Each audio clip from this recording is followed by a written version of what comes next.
Hello there, welcome back.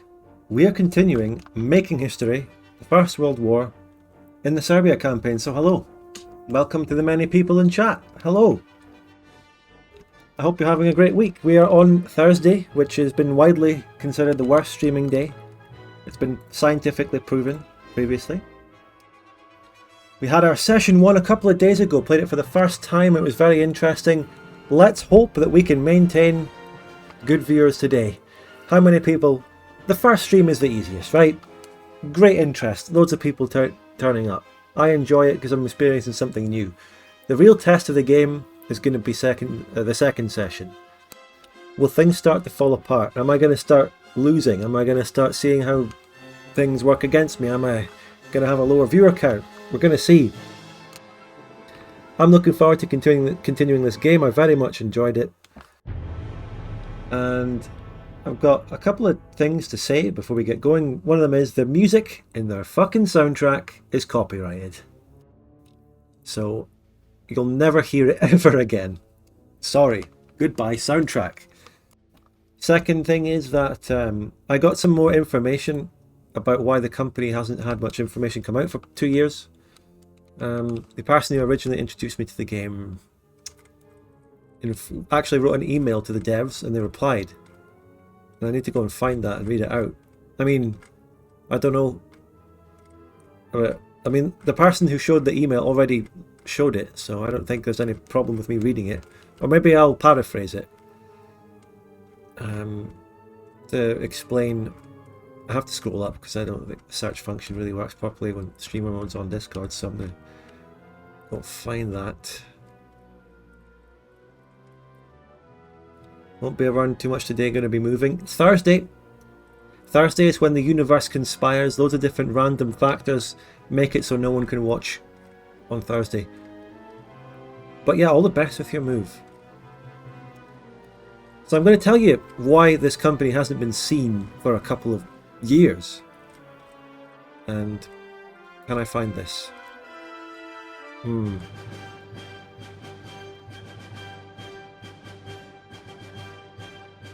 Ah, okay, I can tell you. Got my keys yet? Oh, congrats, mate. All the best with it. So, remember, subscribe to the channel, support us with the donation link. I don't know why I said us. Support Spudgun Official with the tip link. It hasn't been used for a while. That is the best way to support the channel.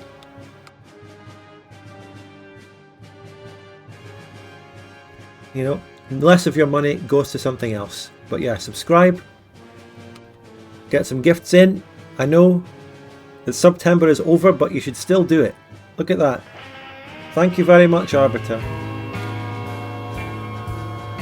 He can afford his new 10-bedroom mansion after all, so of course he can afford to gift a wee sub here and there. So I'm just going to stay here until maybe a few more viewers come in before we get going.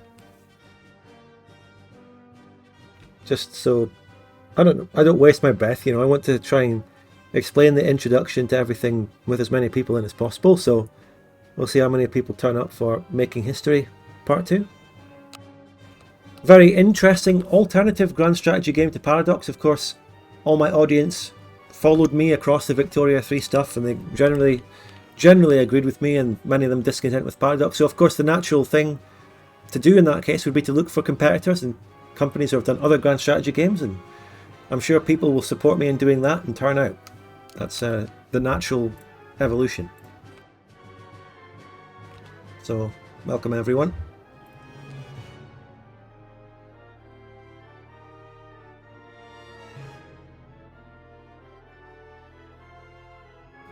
I haven't used Mars in a video for a long time, you know, come to think of it. It's been a little while since I've used it. The reason I haven't used it for a while is because I think I used to overuse it. If you watch the Muscovy series, maybe it's in every episode, so I thought, oh god, I've overused it, and now I'm not using it ever. But I'll bring it back. I should use it once or twice in the Bavaria series. But the Bavaria series has iconic Wagner music that pretty much suits it perfectly, so I should bring it back, eh? Call Russia into the war. I think he couldn't call Bulgaria because Russia is the alliance leader. Okay. We're basically winning. We're on the brink of victory as it is without Russia. Might, if I can call them in, maybe we'll do it later, depending on the situation.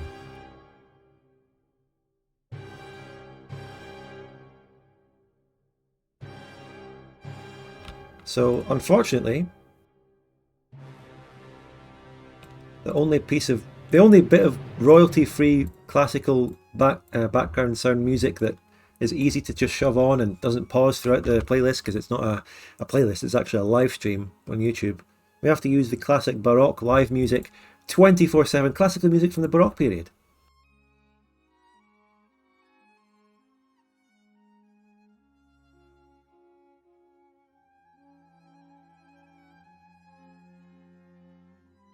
So just waiting for some more viewers to get in before I start talking, because, you know, I want to cover as many people with the intro so you know what's going on. Play non-copyright sound on loop. Like what? Is host Baroque? No. He was, when was he around? I think he did his stuff in the late 19th century, early 20th century?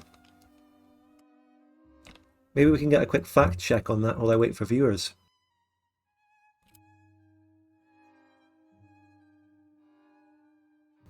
Gustav Holst. Doing a bit of background. So, yeah, exactly. Born 1874, passed away 1934. English composer. Now, I've always wondered, you know, he's British, he's English, but he's got a different name.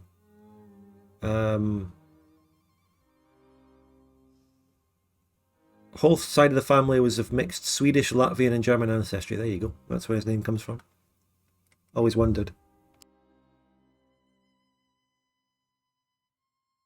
Sorry, we don't accept links in the chat. There's I wanted to make it so that Twitch subs could post links in my Twitch chat, but there's no way to differentiate it. Either everyone can post links or no one can, and I'd rather err on the side of caution in that. So here is Gustav Holst, the maker of the amazing Planet Suite, which I actually saw live in an orchestra one time. It's great.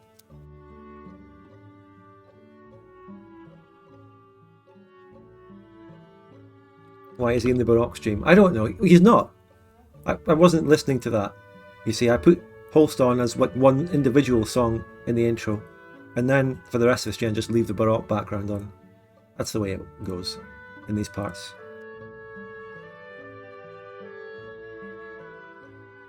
Like Dominic Levin, I loved his book about Russia, the Russian Empire and its rivals. Never heard of him.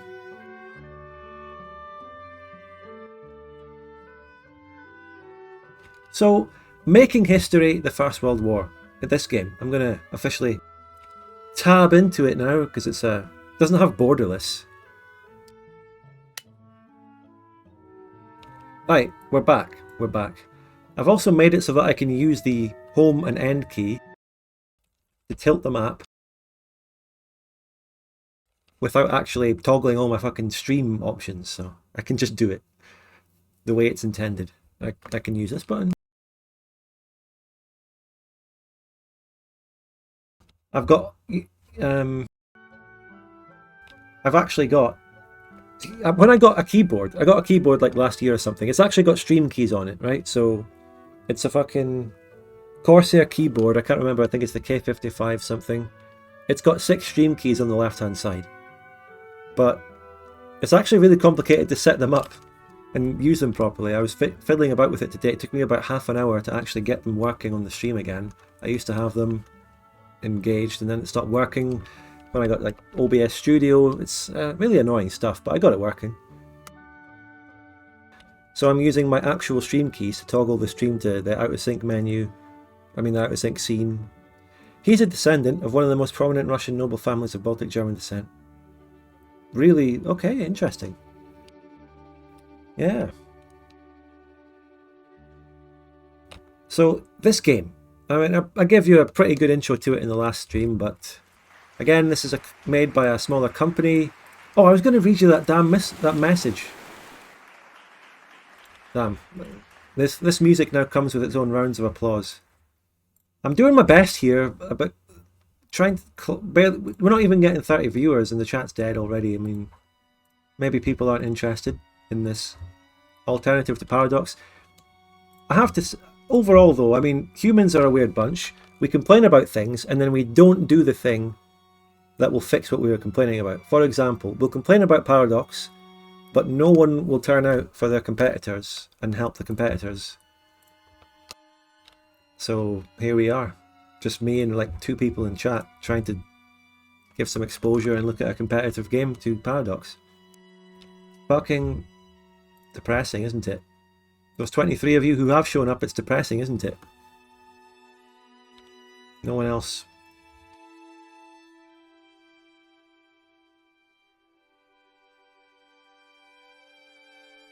It's not just that, Mr. Violet. It's not like it's not about Paradox. It's about the consumers. Like, people complain all the time, but they won't do anything about it. You know. We know something's shit, but we still just do it and consume the slop. It's sad. Hello, Noir.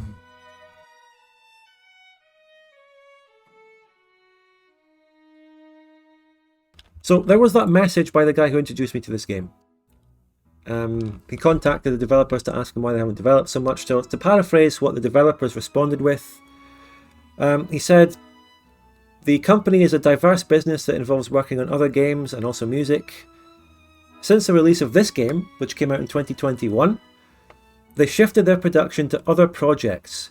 So the developer says, making history and creating historical-based games is what we enjoy doing, but it's not very profitable. So we need to build up funding to be able to do the next game. They're doing other projects to build up funding to do the next Making History game. It's kind of sad, isn't it? So it's a bit like, what do you call it? It's like that one. So you'll delete the VODs? No? What? What was it called? That other one that ran out of money. What was it called? Fuck. Alright, Hot Boy. Glad you can tune in, Hot Boy. Welcome. The viewers are climbing up now. So, 15 minutes in, people are showing up. Welcome. Here we go, Making History. So, what was that damn game called, though? The one we did on some of this, with PieChucker discussion streams. Gilded Destiny and Grey Eminence. That's the one. Grey Eminence has a similar situation. They ran out of money. Although I think the Grey Eminence situation was worse because they had built up a Patreon, whereas the Making History team, Factus Entertainment, I think it's called, they just made their game in 2021, the one we're playing now, and then they decided to try and do other projects to build up the money to do the next one. I mean, maybe they should do DLC or something, and try. Maybe they should continue development because apparently the game has some jankiness. And does it have multiplayer? Yeah, it does. It does. I'd like to see some continuous development for this, is what I'm saying. They can really fine-tune it and make it something greater, and then if they do manage to make it better, then more people would flock to it, right? Hopefully. Yeah.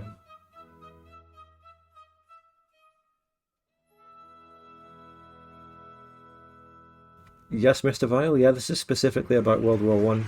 And that's what I was saying in the last stream. It would be very nice to see them do a complete full sandbox thing, because limiting yourself into sort of railroady World War One. This isn't completely railroaded though, but limiting yourself to that makes it smaller, niche. People only want it if they want to play World War One. Exactly what you said. But anyway, I'm playing it. I wanted to bring some attention to it because it's very interesting. It's got good mechanics. It's got a good economy that I find pretty interesting, and it's limited by its turn-basedness, so it can never really compete with Paradox, but I wanted to give it a shot. So we were playing as Serbia on the last stream a couple of days ago. And I managed to... I looked through tutorials, which I think was a very smart thing to do. I looked through the tutorials, but even then we're still learning, and I declared war on the Albanian rebels in Kosovo. By the way, the game has really bad performance, at least for me. Maybe I'm doing something wrong, like my computer's shite, but the performance is bad. Like, I get a 10 FPS when I move the map around. That's not a really good sign, is it? Must be poorly optimized. And that's something that the devs ought to fix if they want to get bigger. I mean, they're on Steam, but maybe some marketing, I don't know. Because I've never heard of the game before until someone specifically came to show it to me. But I don't know. I mean, do I really know what I'm talking about? No. I'm just throwing things out there. So we were playing as Serbia, we've conquered Kosovo, and then we declared war on the Ottoman Empire. I decided to attack early before the historical Balkan War started against the Ottomans. I just couldn't wait. I had to go in. We had to do it. I was forming alliances with Bulgaria and people, but that never came to fruition. There was never an alliance. I couldn't call my allies in. Do I have the option to call Russia in, though? Let's see.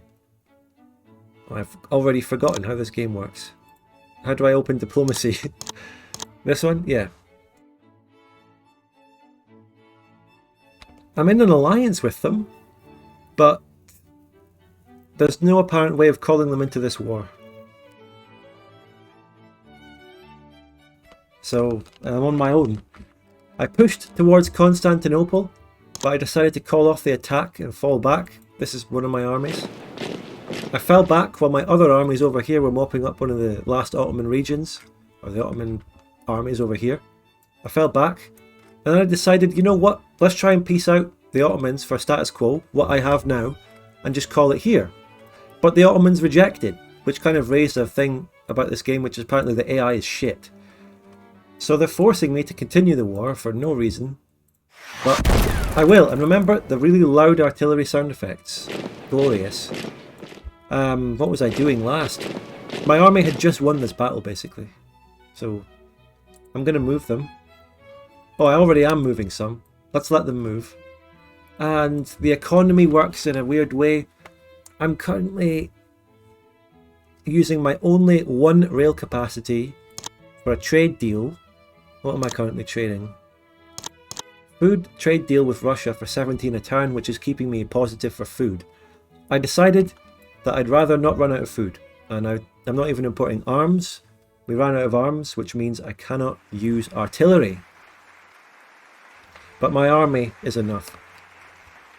I'm not interested in that, Keyless. I'm sorry, but if you are, that's great. Look, good for you. Like a new series? I don't know. I watched some of that in my childhood, but... So when we're zoomed in, I like to tilt down like this, but then when I zoom out, I like to make it like this. How? Oh damn, you can go really tilted. This is the full tilt. Wow. I don't know why anyone would play that tilted. I think this is good for zoomed in. Tilted Destiny. I would play that game. So let's end my turn and continue. One of the downsides is, of course, turn-based. You have to sit and wait for countries to make their moves, as in any turn-based game. Total War, Civ, you know, all those.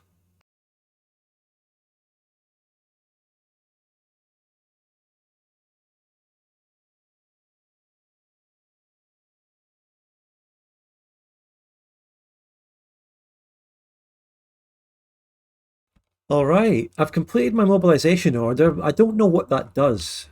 I don't know entirely what being mobilized does. But I don't know, I'm maybe reinforcing my armies. I'm currently at war, so I'm going to stay mobilized. After this war, what do? I don't know. But I'm basically just moving my army, so... If I just send one more army, that should be enough to take care of the Ottomans. They have militia, and infantry. So I've got 3 infantry, 2 militia in this army. 2 militia, 2 infantry, 2 machine guns, I think. Does this icon actually mean it's 2? How do I look at them? Yeah, there's 2 of them, yeah. And what, 2 infantry? Yep. That's right. So my army is much stronger than what the Ottomans has over here. The Ottomans had a war with Italy earlier, and they tried to invade fucking Naples, and they got kicked out. Austria also declared in the Ottomans and took this region, which is rightfully mine. I mean, let's look at the demographics of it. Nationality Montenegrin, culture Slavic. Oh, this game is anti-Serbian. They've even made Montenegrin a separate ethnicity and culture, not culture, but nationality. This game's anti-Serbian as fuck. Why is my desktop audio off again? Oh, what? Oh, I think I've made it so that... I've got a hotkey mistake. Let me just fix something with my hotkeys. I've left the audio change on my old hotkeys for changing screens. I'm sure you all care. I'm going to go and get rid of that.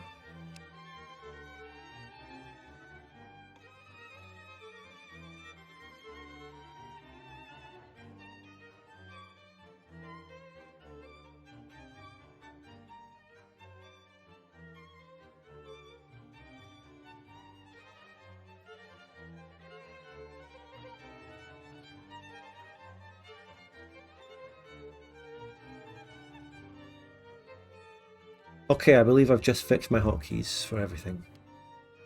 The stream will not mute again. Background music will not mute again. Alright. I think we have to end our turn again. There's not much to do.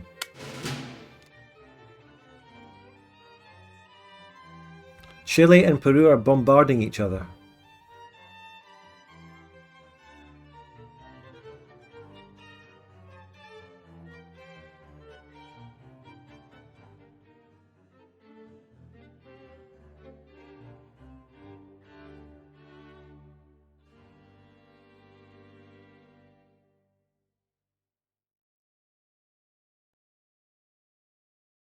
Alright, another turn. Not much has happened. I'm building units. I'm building militia. I don't remember ordering the construction of militia, to be honest with you. It might be something to do with mobilizing. I'm also building artillery. My camera just moved for no reason. And, wait, are we building anything here? No, I'm not. I think we were trying to upgrade our coal mine in Kosovo. Right? We're prospecting. We're looking for coal in Kosovo. Will we find some coal or will we find gems? We're running out of metals. I don't know how this works, to be honest. I don't know. But we have no reserves of metals, it says there, so I don't know. I'm just going to prospect and look for more metal. I'm going to try and expand the output of... We're also running out of money. Yeah. Any specific goals for this campaign or just Serbia maxing? I don't know, I'm just learning the game. Just going to see what happens. Maybe World War I will happen.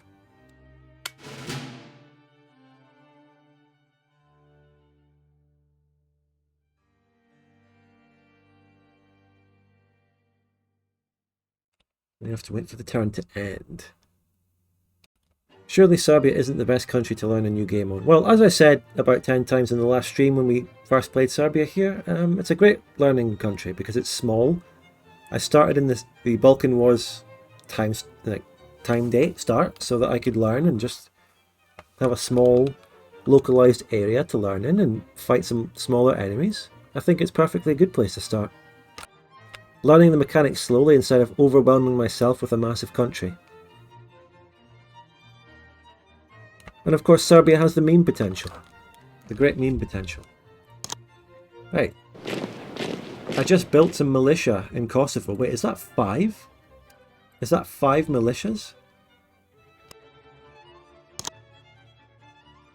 Wait, no, that's infantry. That's one of my existing units. So where is this new militia? Right, you. You can just join that army.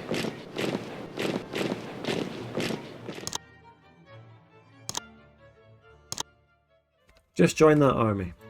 Just join that army. So, let's move this forward. Let's start moving towards them.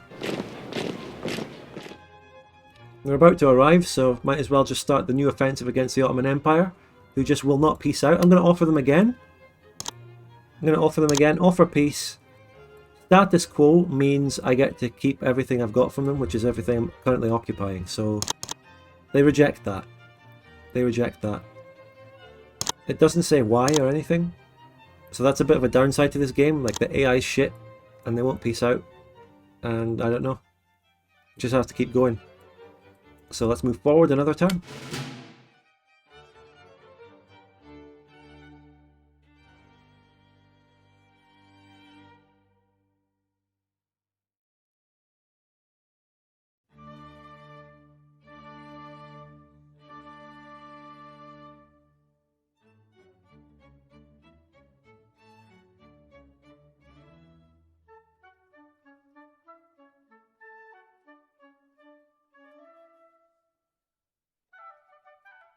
Civil unrest has ended in Kosovo! Hey, we fixed it. So the Ottomans have some armies there and some armies there, so let's just wait. Let's move in here. And then launch an attack soon. And I don't know what else I'm doing, so I'll just end turn.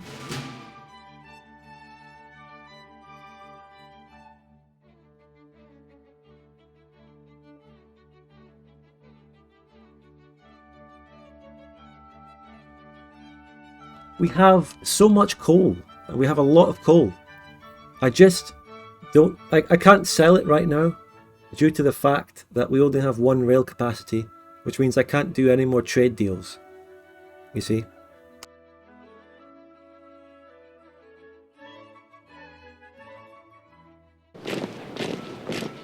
Right, we're going to be launching an attack on this. There's some Syrian militia and infantry. We can handle it. How much HP do our guys have? We have like half HP. The enemy has full HP, but the Ottomans are running out of food. They only have half food supply, whereas I'm completely fine on food. So what I'm going to do is launch a double attack on Eastern Thrace. And end turn, because I don't know what else I'm doing. Managing economy, I don't know. Hopefully that other army doesn't encircle me.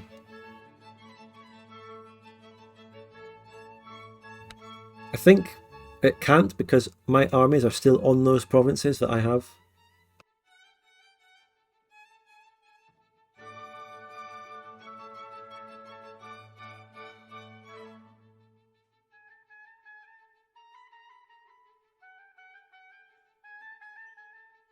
Right, now there's just a battle going. As we're getting through the year of 1913. In terms of the stats on the battle, we have 97% morale. They have 53 morale. Attack modifiers. Yeah, we do suffer from this arms shortage. There's really not much I can do about it without being able to trade, without rail capacity. And producing my own arms is not good because the internal economy is kind of shit, you know. Maybe I can build something in Skopje. Are there formables in this game? I don't know. I never could see if there was a decision for me to form a country. What can we do here? Maybe if we built something that produces... Is there anything that Mac, you know the game a little bit. Is there anything that turns coal into arms? Which factory might do that?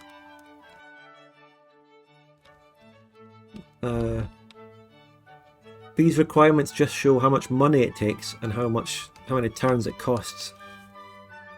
And I guess steel. I don't know, maybe they take steel. But arms factory. Yeah, but you're just guessing. You don't know, do you? Why would you just guess? I can just guess if I want. Do you know that? And what do you mean arms factory? There's no arms factory. There's a university here? We got a university in Skopje. Does it show up anywhere? Yeah. That's really good. That's excellent. Textile factory. Thank you. Retool the legs factory. Oh, Jesus, mate. Textile. Well, I've already got a textile factory here, so... And it's using metals. So... That's... Yeah, I don't want that. That's not what I want. I want something else. In fact, we have to probably idle that. Because it's just got no metals.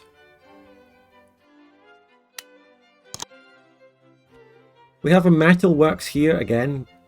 But The metalworks is only using steel and coal, not iron. The ironworks here is using 10 metals. So, and it's producing what, wrought iron? Oh, I could make rail capacity with this, could I? I can make rail capacity? Oh. But now, you see, I don't have anything producing steel. What's that thing across the river? It's an artillery piece on a train, which means it's sort of strategically redeploying or something. Now, you see, this is good stuff. I'm liking how I'm organising the economy here. It's interesting. What we're really lacking is steel. We don't have anything producing steel. And ironworks can produce steel. But that takes metal, which I don't have. But what it can produce is rail capacity. I've got one metal, I've got one coal, but I don't have the steel. I wonder if it still could produce something. It is an armoured train. I mean, that's what it is, but what it also is currently just transporting a unit, I think. Is this actually a standalone unit? I thought... Ah, maybe it is. No, because when you transport units around with rail, it makes them turn into a train, but what this is actually just a train, I think. Anyway, I mean, we conquered a lot of land. What do we have here? We have a mechanized mill only using food and coal. Producing... Why does it say factory order textiles? But then I can't select that again. I don't get it. Is there any chance for you to play as a bigger nation? Yeah, later. Yes, I've said that. Here, alright, someone explain this, right? The mechanized mill is currently producing textiles, which is like 50 gold, which is good, but I don't know. What else have we got? The coal mine here. That seems to be fine. It's producing me some coal. Over here in Albania, nothing. It's undeveloped. They don't build anything there. Greece, they've got a coaling station producing me 5 cogs. What is that? I don't know. Since we have a coastline now and stuff, we could start using boat capacity. So shipping capacity requires metals, coal, steel, idle production, marine supplies. It's currently producing coal. I don't know. Can you sell your coal? Not without capacities. I don't like repeating myself, but you know, how do I? You see, it's currently on coal supply. Now, if I change it away, I can put it back. What does coal supply do? And over here we've got a similar case. This is trying to produce marine supplies, which is useless actually. Coal supply doesn't say it's doing anything. Supply coal where it's needed. Like... Oh, right. No. Okay, right. I get that. A coaling station was used to supply ships with coal when they were passing by. For example, when the Russian Navy went round to go and fight the Russo-Japanese War, there were some issues with them getting coal. I don't think the British let them have coal at the Cape of Good Hope and all that. Didn't let them go through the Suez, so they were like running out of coal. I remember something about that. But yeah, back in this day and age, ships needed coal rather than oil. So coaling stations were put around all over the world by various navies. Yeah, makes sense. So all this does is supply ships passing by, maybe my own ships, with coal. Problem is, I don't have any ships. I just conquered this land from the Ottomans. So it would be completely useless for me to have this on coal supply, but I also can't put it on shipping capacity because I don't have metals or steel. Marine supplies I also can't, so I'm going to idle production on that. Just idle production. So be it. And nothing here or here. This, did I look at this? This is textiles, that's fine. What does textiles actually produce though? Just gold. Right, good, got it. Nothing here. Am I getting this? I'm getting it. Did I start building something in Skopje? No. Because what we want is actually textiles. That was really good. So we can make a textile mill. Is that what it was? No, no, no, no. Wait. Mechanized mill. Can I make that? No. Alright, guys. Oh, is it just mill? Okay, build a mill. 20 turns. Fantastic. Now, this metal works as producing field artillery without steel, so it can do that if it can. I've already set that one to make me a new rail capacity. Good. Over here, my mill is on idle production, but realising what I've done with the other mill, I should put this one on textiles as well, so it can make me gold, to maybe sort out this massive deficit of gold that's going to kill me soon. I'm figuring the game out. Oh, genius. It takes 20 turns to make a mill and the game only has 400 turns. Is there a way to make it faster?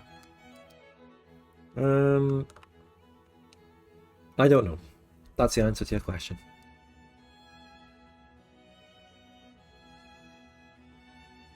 Let's end turn after we've just fixed the economy.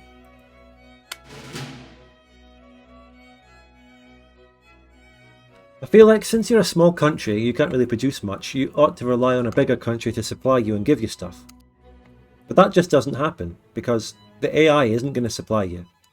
It does happen like that in Victoria too as well.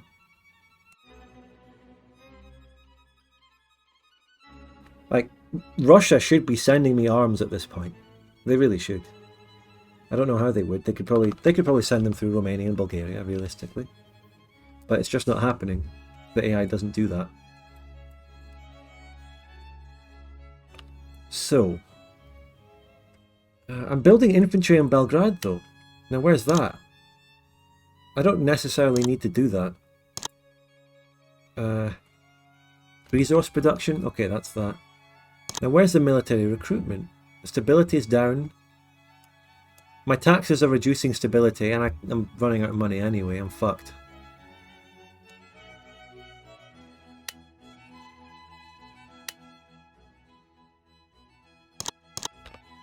And this is getting reduced by what? I don't know. People are radically democratic. So where am I producing this artillery? This infantry anyway. Right? Where is it? It's under one of these tabs. Somewhere. One of these tabs. Where are they?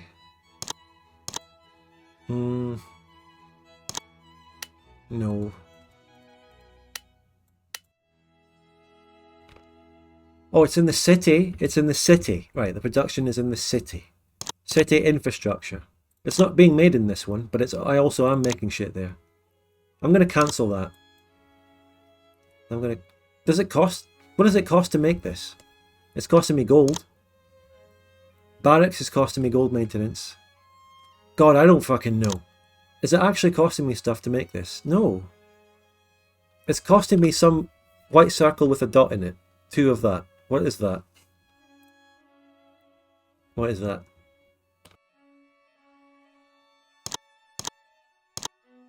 Is it an MPU?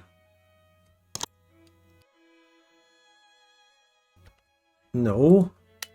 Is it? Turns. Wait. No, mate, it can't. The circle can't be turned. I'm referring to the one on the left. The one with the timer is clearly turned, so it takes 10 turns to produce that. So what's the other one?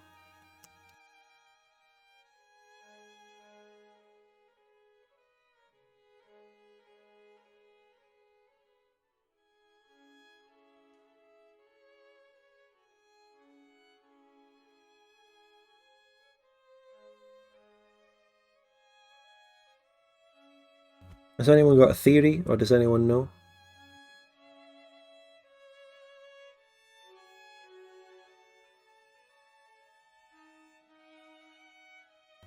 Maybe it's MPUs. Yes, I did already suggest that one myself, but what is an MPU? I don't even know what an MPU is, really. Now where do I look in all these fucking menus for it? MPUs. Maybe I should activate a tutorial and then click the menu that has MPUs. It's not something that shows up in the top here, in this menu.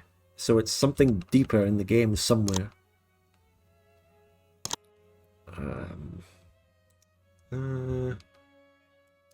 Industrial capacity 29. Don't know what that means really. Is my capacity the total amount of factories I can build?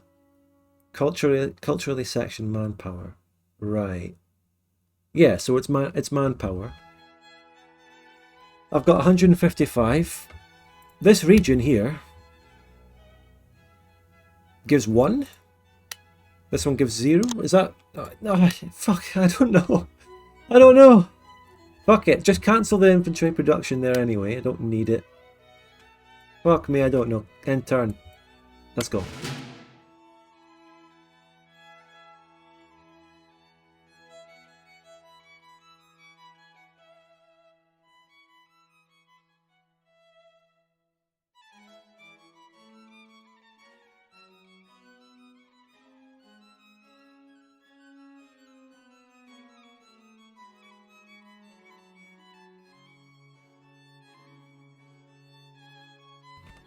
They could use those fancy unfolding tooltips.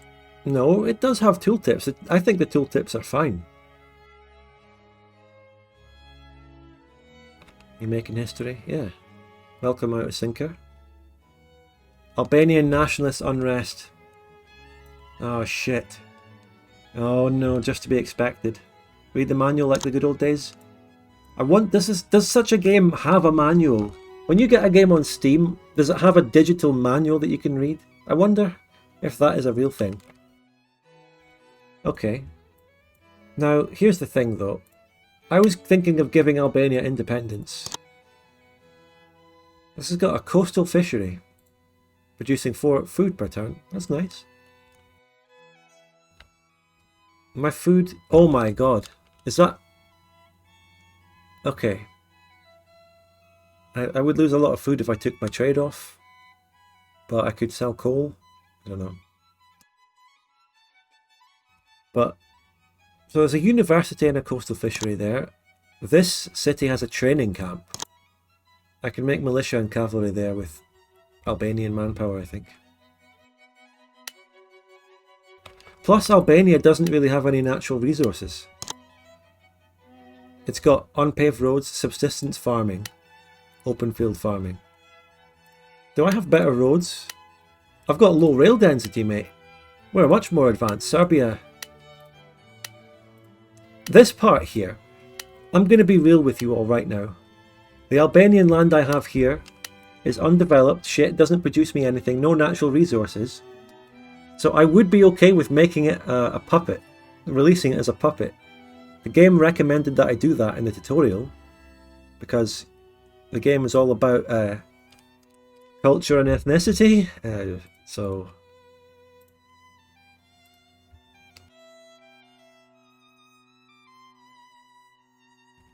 you know, I'd be, maybe we can go after Slav culture, which is blue, and... like, look at that though. This game underrepresents the Serbs so much. Montenegro is considered different. Kosovo is 100% Albanian. Bosnian is a different one. This game is anti-Serb. I'm just going to go ahead and say it. It's completely against Serbia. I've got 2 of the Serbian majority provinces, and the other 2 are owned by Austria-Hungary. So, if World War I breaks out, then that's my opportunity, I suppose. Do I? I think I appear to have vision over France. I think I've joined the Entente alliance by allying Russia.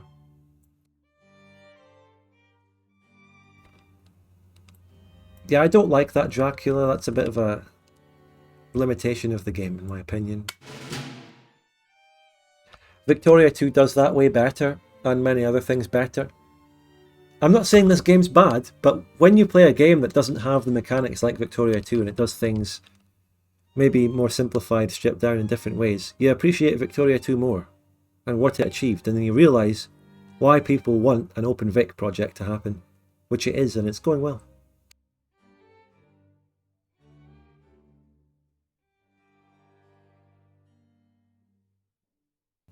Colorado's defeated. Can we get a salute in the chat? Nation annexed. It's gone. It's over. Civil unrest has ended. We're back. We did it. How's the battle going? Battles really just grind in this game. The battle's down here. They've got more fucking... They got their morale back up. How? How did they get their morale back up? How do I look at their units? They've got 2 militia and 1 infantry. We are overwhelmingly outnumbering them. And their morale's going up.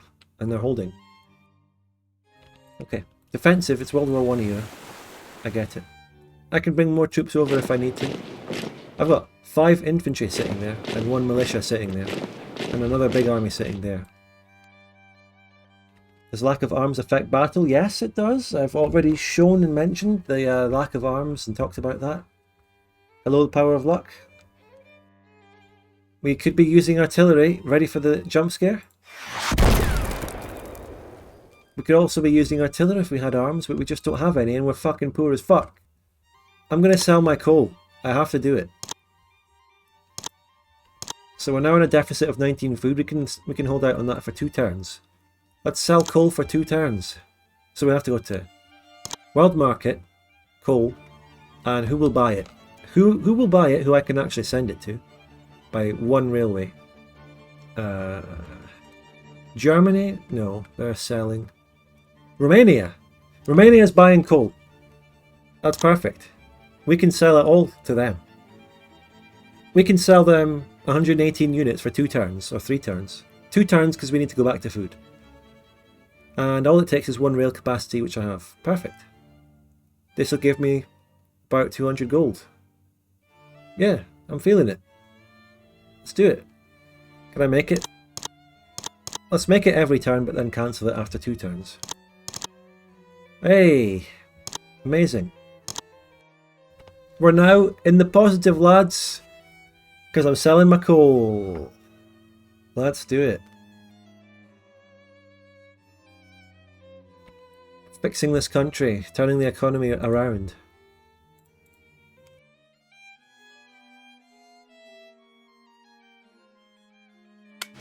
Ending turn.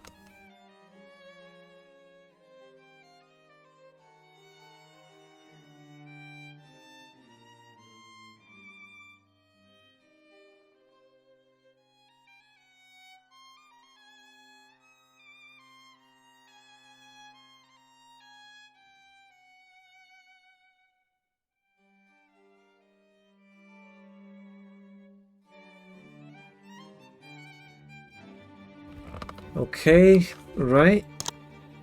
Okay. That's it. I think we're just we're going to just have to zoom through it. There's no reason to sit on this turn. Really. I think that's it, really. Just end turn again. Yep. British India attacked Dervish state. Something's happening in India. Torpedo attacked by Austro-Hungarian Empire and Bosporus. They're also fighting the Ottomans, I think. Which is silly. I'm getting unrest in that little bit of Greece, you see it?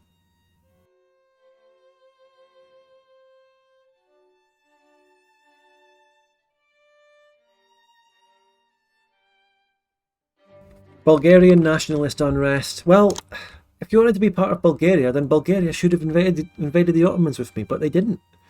They didn't fucking bother.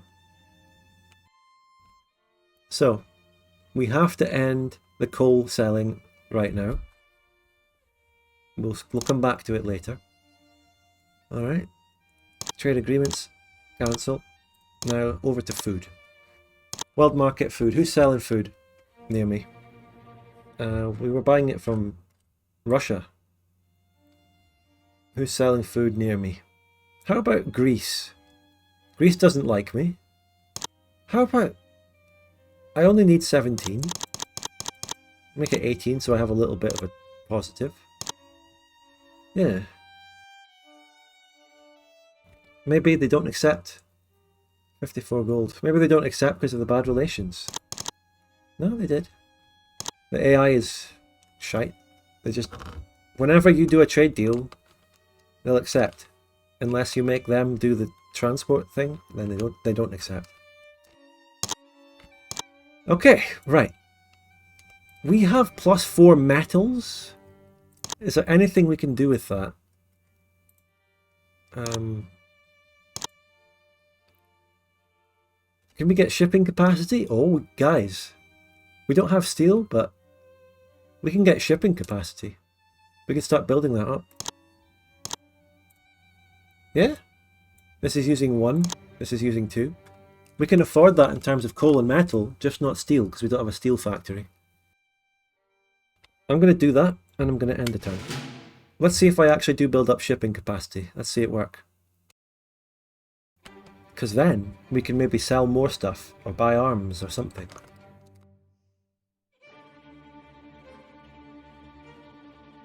And when a factory is on idle, it actually costs more money to maintain, I think.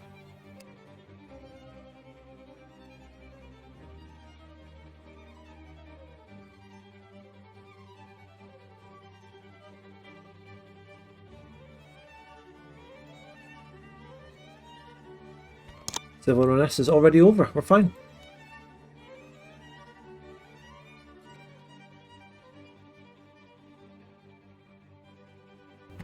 Alright, so what do we do now? Check on this. Is this actually going to be built? No. Okay, because I don't have steel. Okay, back to idle. Because I don't have steel. That doesn't work. Okay. Cool. So now I know that doesn't work. Getting steel pretty difficult. The AI wouldn't send me it, and I can't produce it. But it's fine if we just sit there building up metals and coal. We can eventually sell that for a lot of money. And we unpause. I mean, end turn.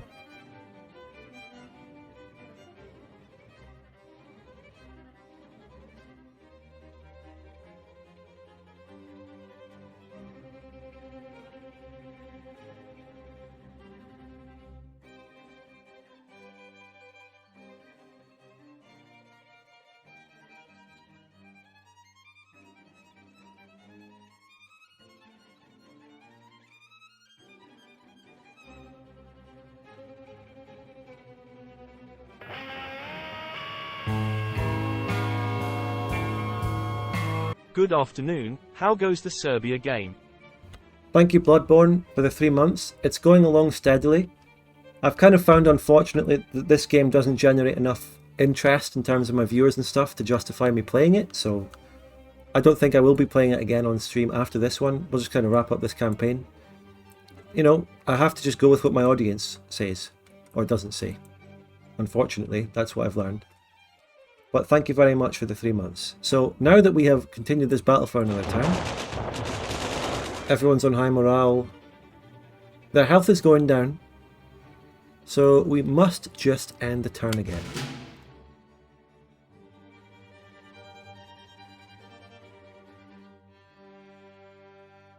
I've conquered all the land I want off the Ottomans. I'm willing to offer them peace. It's not a particularly exciting game, to be honest. Well, how is Victoria 2 exciting? It doesn't make sense, right? Because people turn out to watch me play Victoria 2, which is a fucking slow spreadsheety looking game. And then there's this, which is very similar to Victoria 2, but they don't want it. What do they want? They just want one thing, right? But even then, they don't watch me on that one thing when the campaign gets interesting in the late game. It's literally, people will just turn out for a new campaign for like the first 2 sessions and then fuck off again. The only way to get damn viewers is to play a new campaign for 2 sessions and then a new campaign and then a new campaign, new campaign. You think Victoria 2 viewers would have a good attention span, but they don't. Because just when that damn Liberi campaign was getting really interesting in the late game as we were finishing off the Caribbean and taking all that shit, we were at like fucking 25 viewers, mate, for that. For Victoria 2. So I've got to just follow the viewers, you know. When they don't want to watch a campaign, I can't play it because I lose motivation, so. And now we're at that point already for this game. Fuck's sake, you know. So depressing. Their health is going down. End turn. Their health just went up, but that's because I killed one of their units. Because they've lost a militia, I think. We killed them.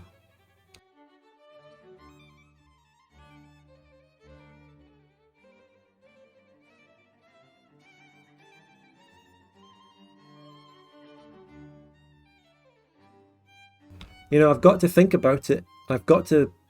People say, "Oh, don't do what the viewers want. Do what you enjoy." This is my job. This is very important. Like, as we speak, I should be editing part 11 of the Bavaria series, and I would really like to. So if I'm going to stream, then it better be worth it, and it's not. So I'm kind of just feeling a bit. What do you feel? I don't know. It's like a bit uneasy, a bit restless, because I feel like I should be working on my next video. Which, I mean, about 30,000 people will watch my next video. 30 people are watching this, you know? It's like, I should be making the video instead of this, you know? It plays on my mind. Is it a gem or is it slop? It's a gem implies something amazing. This is a good game. This is a good game. It's not slop. But it's not amazing. It's just pretty good. I'm enjoying it. And there's still a lot more to learn. The only thing that could theoretically make people turn out for this is probably multiplayer. But how do I organise multiplayer of this? You know, who will play it? This game cost £21. Anyway, yeah, we're getting unrest, that's fine. And continue the battle, enter.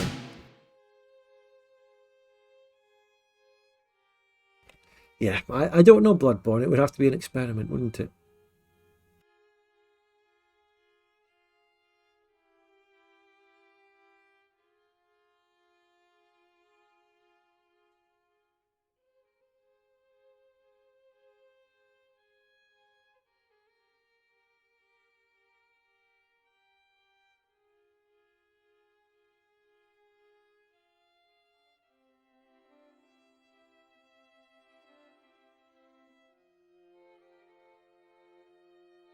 Mexican Revolution! Oh! Oh, we have to do research. See the problem with research? I've got absolutely no idea what any of these do. It doesn't actually say. It doesn't say what they do. Production projects opened, I guess. It's like Victoria 3, it opens a... What's it called? Production methods, that's what it is. I mean, all of these are war stuff now. I would love to get some techs that improve my economy. But really, out of any of these, none of them do. Mass production? Tooling plant? Yeah, I would. Maybe a tooling plant is the answer to my economic needs. I don't know. Are any of my construction projects nearly done? I don't know. Is this the production? No, that's government. That's options.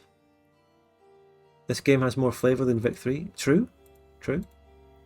Infrastructure projects, the mill in Skopje pretty much is all I'm building. Does a little question mark in technology window say anything? If I open this... Well, that window is gone. This is the tech window.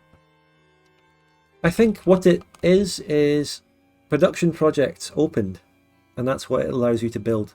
I think that's what is important there. I think that's it. Yeah, I would say.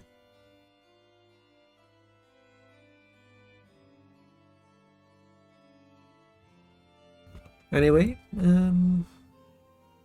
magnifying glass. Oh, wait, I've clicked on that before. No, I think this is actually the right menu. Maybe play something Zoom or a quick game like Mortar. No, nobody would turn out to watch me play that. Subway Surfers game to the side. That is actually the clever idea, yeah.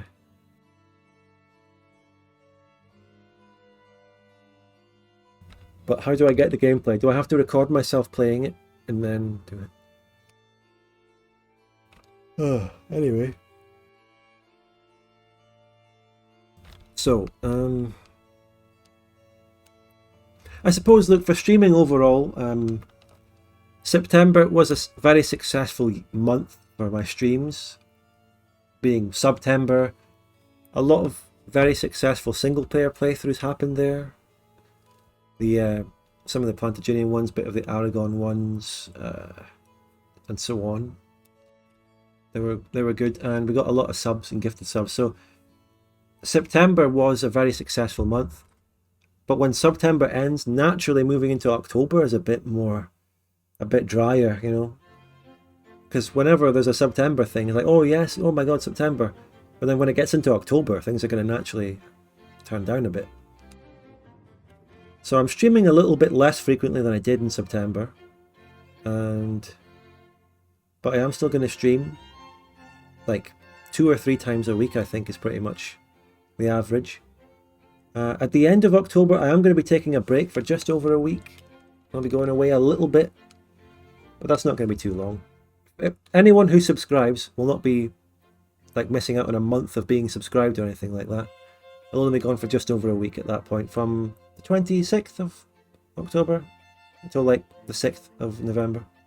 Paint drying stream. Is this a reference to something that someone said about me and my videos? So this menu, you're right enough, does actually tell you. It costs money to research, and I can't afford that shit. It tells you what texts get opened out of doing it in the production project, so yeah. Here's the stats for your infantry and stuff. Yeah, that's good. It means there is some complexity to be had in this war system somewhere. That's good. There's 3 levels of infantry. What is my army consisting of? Level 1s. What's the Austrian consisting of? Level 1s. Maybe it's tech that you unlock later. The Austrians have big armies on my border. And artillery, and trains, and aeroplanes. Air Force of Banat. I don't think I could beat Austria if that war happened. Enter.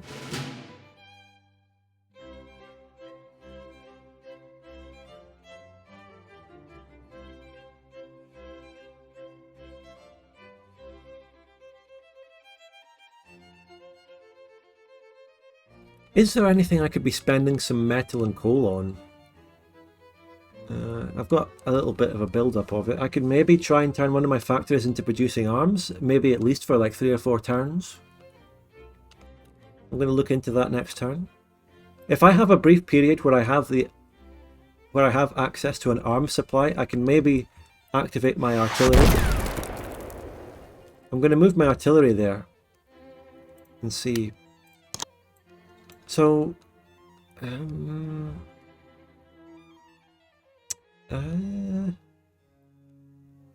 no, I can't even be building this artillery. This isn't working because of the lack of steel. I'm going to cancel that. I'm going to idle that.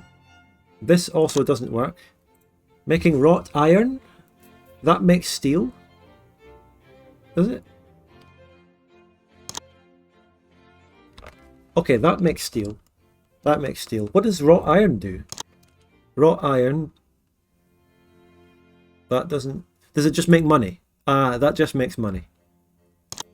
So I can make steel. Or rail capacity, but the rail capacity requires steel. So I make steel first. I can make steel. How much does it produce? Output 20? I don't know. I don't know. Oh, it's going to be 20. Yeah, it is 20. That cog means steel? Right. Does it? I get it. So I can make some steel out of my current iron for a bit, and then use that to make rail capacity or something. Alright, I get some of this. I get the economy. Anything I can do in this factory? I think I can make arms for a turn. I can make arms for a turn, but how much does it produce? 10? I'm going to wait until my artillery is in position to make the best use of that, I think. I don't know. Yeah. Hog seems to mean per turn. Did you have single player Vic2 VODs on YouTube? I can't find them. Well, just go on the Spud Gun archives and watch some of my recent playlists and recent videos. Do you know about the Spud Gun archives or not? My second channel with all the VODs. You can watch them. Highly recommended. I think all of my recent Vic 2 single player streams are really good, and they would be really good to watch. Alright, perfect. Enjoy that. There is actually a link on a Twitch channel command here. I think it's !/ second channel. Is it? No.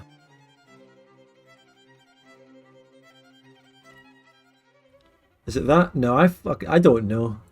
I don't know, but look, you can find it easily enough. It might even be linked on my Twitch profile. Anyway, ending turn, moving on.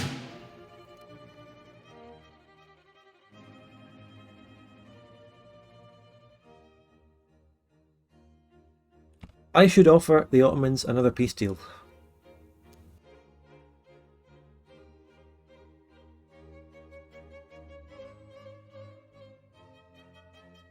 But yeah, the diplomacy in this seems a bit bad. I think maybe even if they tried to introduce a bit more of the diplomacy options in Total War, that might be good. Just straight up balanced offers where you offer a bit of gold for this, maybe some resources, and try and weigh stuff up. There should be limited pieces, eh? I think there should. Because I've won a massive victory against the Ottomans, but apparently I have to claim a total victory against them in order to actually annex this stuff. You know, it's bad. I am going to make steel for another turn.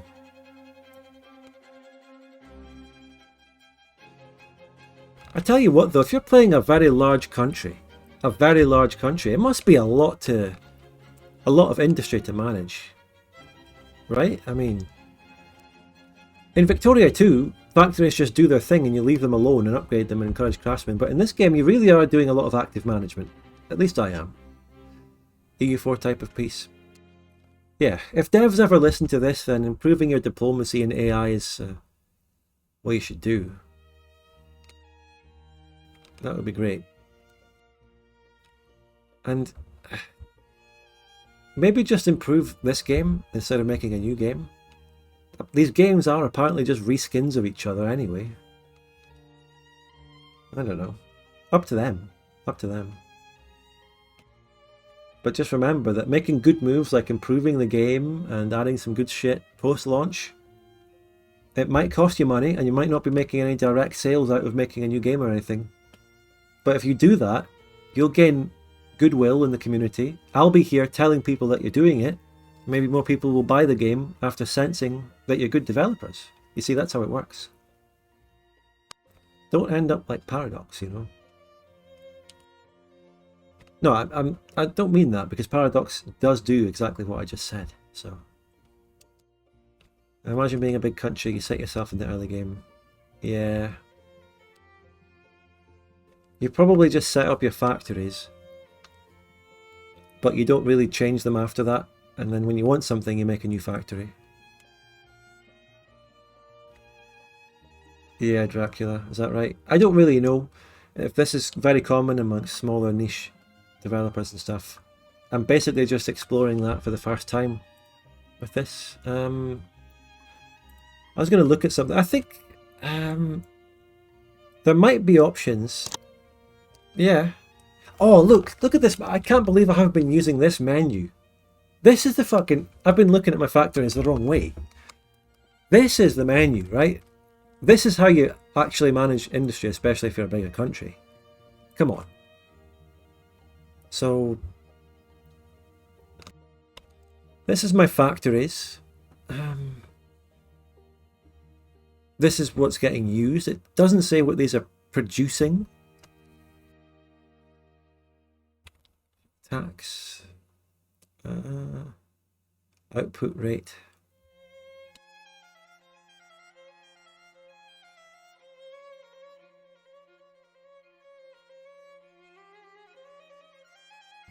Two ports. They're not doing anything. Yeah. I'm never going to be a naval power. Should I just delete these ports? I'll probably keep this land. So I've got gold going towards maintaining them. Why does one of them cost more than the other one? Oh, one of them's a dockyard and one of them's a coaling station. They're different. You want to be producing in every place you can. Aye, well... Can they be No, I can't make anything out of these. Marine supplies is for ships and boats and marines. Coal supply is for coaling your ships. I don't have ships. Shipping capacity, on the other hand, I could make that. I've got some steel now. So I could be making some shipping capacity. Yeah. I've also got a metal works here. I can make machine tools. I think machine tools is just money. That just makes me money. But I don't know if I want to spend... no, that would be a good thing. That would be a good thing to do. Yeah, I should do that. That's pretty good.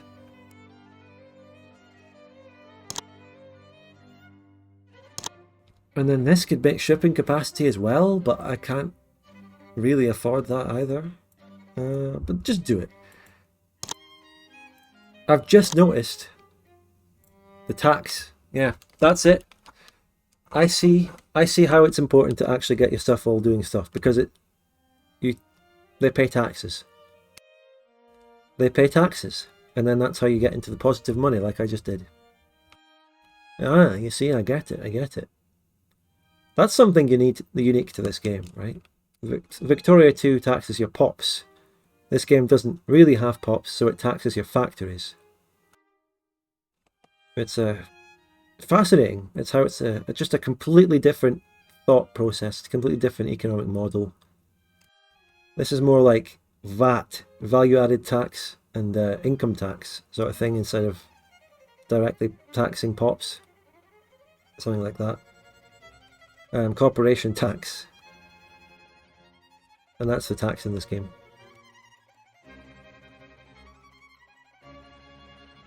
Yeah, this game doesn't have anywhere near the depth of Victoria 2, because Victoria 2 has the pops and it's all based on pops. This game is based on...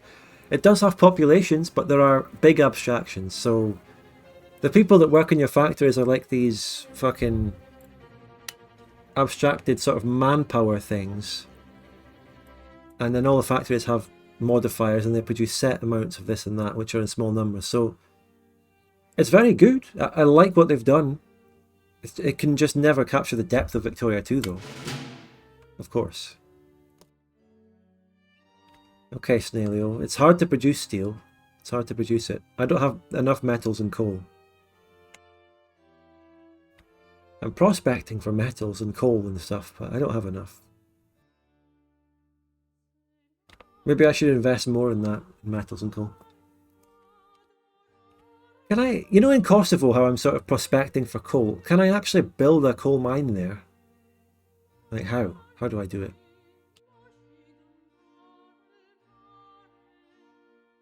Victoria 2 wins once again. Well, yeah. Other games often make you appreciate this more.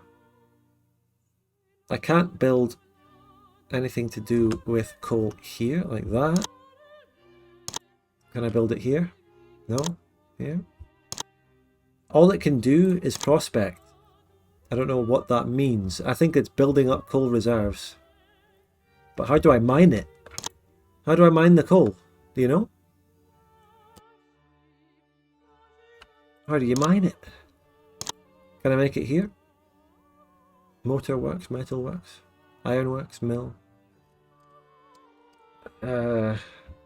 Training camp, hospital, gas works.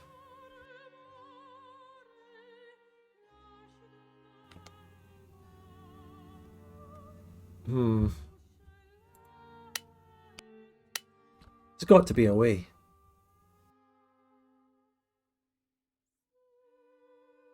This is just, what is it? It's an undeveloped coal, whereas in other places I have a coal mine. How do I make the coal mine, if it's possible? That's my question. That's the big deal right now. How do you do it? In this Sunni Islam Albanian province of Kosovo. The World War II version has a regional panel for extracting resources like food, metals and coal. Okay. Ah. Hidden under the tab. Okay. It's not in that. It's not in that. It's not in that. There's no MPUs here. I don't know. Here. Nah. Here. Nah, this if it was gonna be anywhere, surely it would be in this. The same place that you can build rail density, the building menu for the region. The region is the level at which you interact with the resources, like the coal. And I can't build it there. Maybe the level of infrastructure doesn't allow for it. I don't know.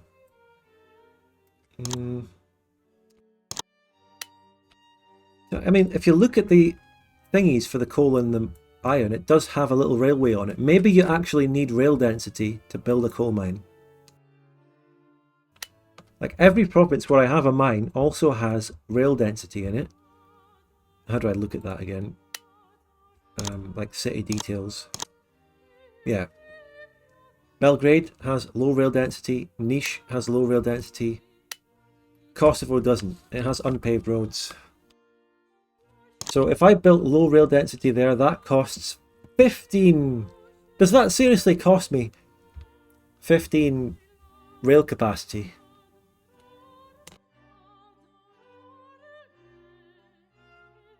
Some places require prospecting to unlock slots. I've been prospecting here on the mine. Like I've already shown. I've been prospecting here. What does this do? Does it say? It doesn't say what that does.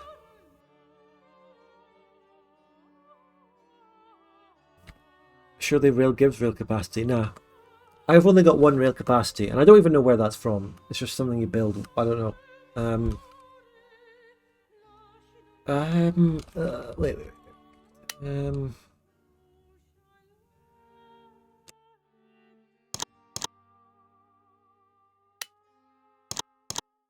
Yeah, this is the resource production tab for the whole region. The rail capacity has caused confusion and delay. I want to play OpenTTD. Play it later.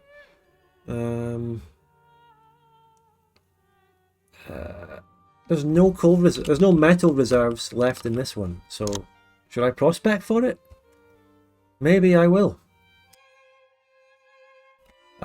And the low rail density, what does that do? Does it say it's doing anything? It means that people can move faster. Costs 5 maintenance. It's got a tax rate. I don't know. I don't fucking know. It's complicated, eh? I also want to know where I get my one rail capacity from. What's all this? Hills and shit. Trench works. Where's my coal mines? Transportation. What's that? Unpaved roads.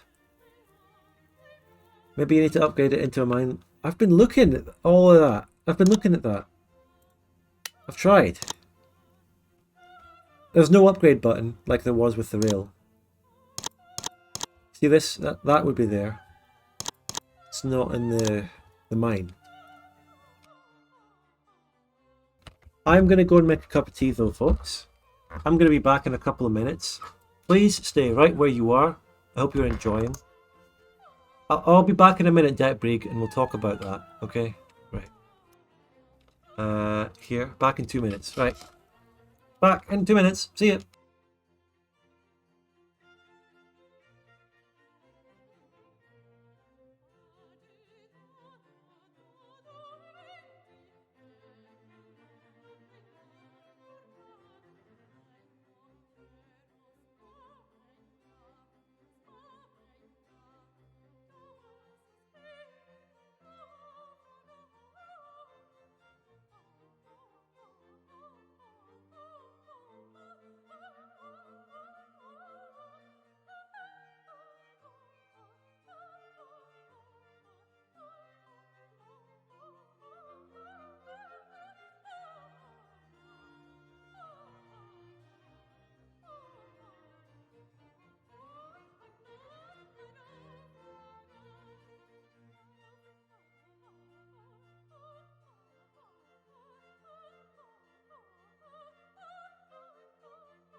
I'm back. There hasn't been another message in the chat since I went away. Oh my god, it's fucking over. It is so over, mate. It is so over. If I did give Victory another chance and stream it, I'd probably get like 5 times the views. All of you, my audience. It sucks when I feel like I fucking have to complain about the viewers when the people viewing now are not the people that this is directed at, because they're the ones who are actually viewing. But I have to say,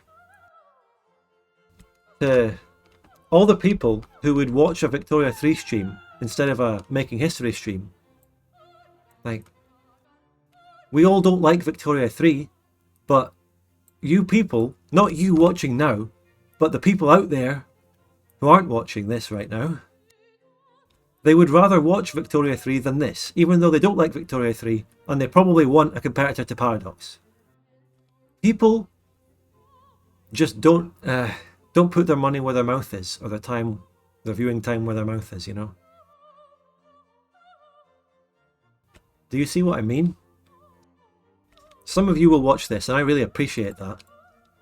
But there's a large mass out there who would just watch me play Victoria 3 to get my views on it, or to watch me suffer, or to watch me shit on it for the entertainment value of that.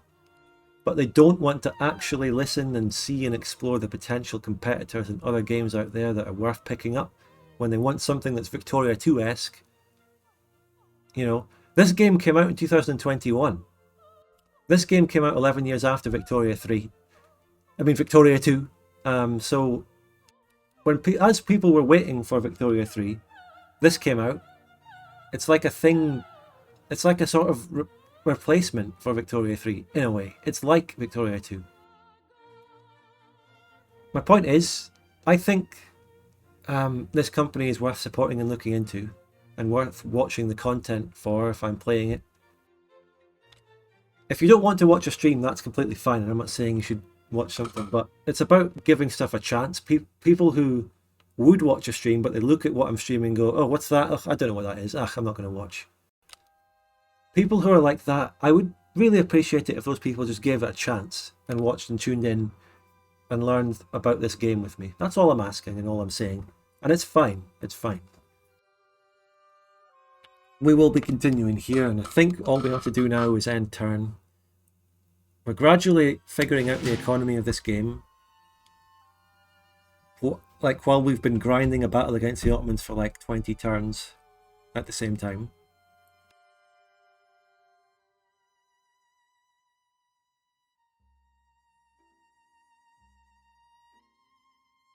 The game doesn't have that much army micromanagement, really, because it's turn-based, and you can build large armies, and the battles grind out for a very long time. So I feel like it's not much of a micro-intensive. It's not as micro-intensive as Victoria 2 War, but there's still loads of control, full control, so it's fine. Like, this could be an example of a game that has less tedious war micromanagement, but it still has war micromanagement and is good. So in that sense, it meets some of the things that people wanted out of Victoria 3 that we've been complaining about, you know? Like, this battle is still fucking going. It's World War 1. They're down to 53% health. I might send these armies. This army's up to full health. I'm going to send it. Just to get this war over with sooner and maybe attack the other one. Just found out Paradox games are 20 gigs of my 100 gig system SSD, and I was wondering all this time, why is my SSD full? I've been in a constant battle to keep my SSD, you know, cut down to size. I've been in that constant battle for years now. My SSD on this PC is only 128 gigs, and that's pretty much yours as well, Betbrig, actually. It's about the same, so I've got the same struggle.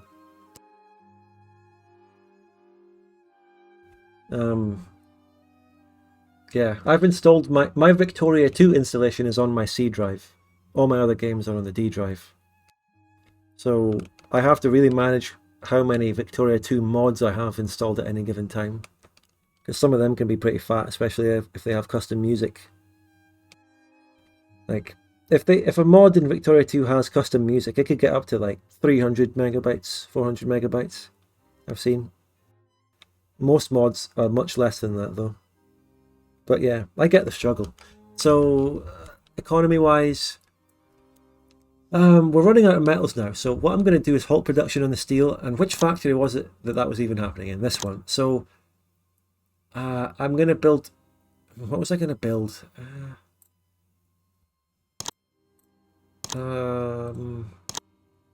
I could build rail capacity in this, you see. Yes, I'm going to build rail capacity there. Apparently it's like 5. So I can get quite a lot. Maybe. And here, there was another factory I wanted to do something in. Shit. I can make arms here. I can have a turn where I make 10 arms, and maybe that'll have a slight influence on my army, and it'll have slightly less of an arms shortage for a turn. Might help it. But really, other than that, I can cancel the shipping capacity building,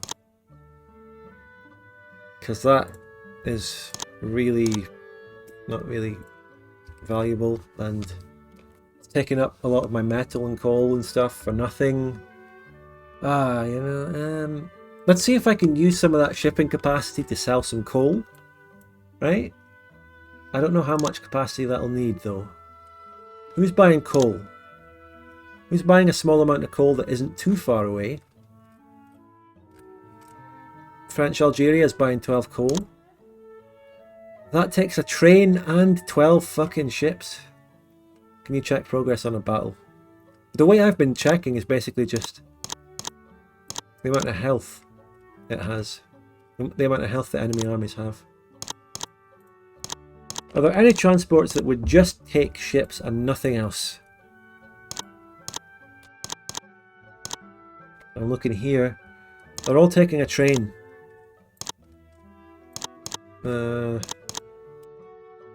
What if I sold that very shipping capacity that I just have? It doesn't cost any capacity to sell shipping capacity. Hey, you can make quite a little bit of money off that. That's quite profitable. Yeah, that's profitable, eh? How much have I got? 6. Anyone buying 6 shipping capacity? Austria-Hungary. I can make 222 gold selling that shipping capacity that I just built for a couple of turns. That's very profitable. Plus, while I had those shipping things building the shipping capacity, they were being taxed and they were putting me in the green. That is very profitable for money. Yeah, I'm learning how to be a capitalist in this game. Can't stop laughing after hearing the word coal. Soy Jack memes rot in my brains. Yeah, well. There you go. Unlucky, mate. Try to break out of that. Will they accept this? Yeah. We're in the money. We're making bank out of selling that. At the start of the game, I started with like 6 shipping capacity and I sold it. Even though I was landlocked, the game started me with shipping capacity and I sold it to South Africa. Fun fact.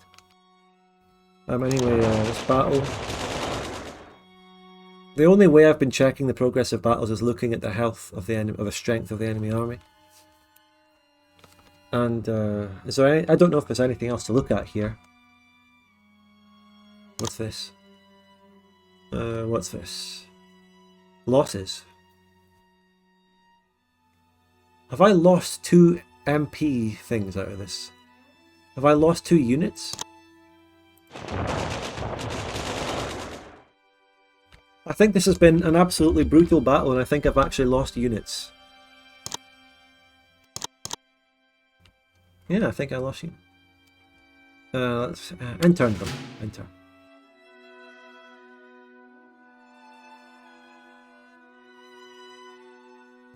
Now let's see if I have some new rail capacity at the end of this turn.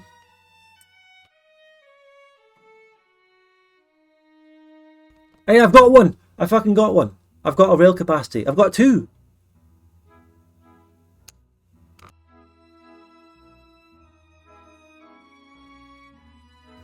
Yes, I can sell my coal. I'm going to sell my coal.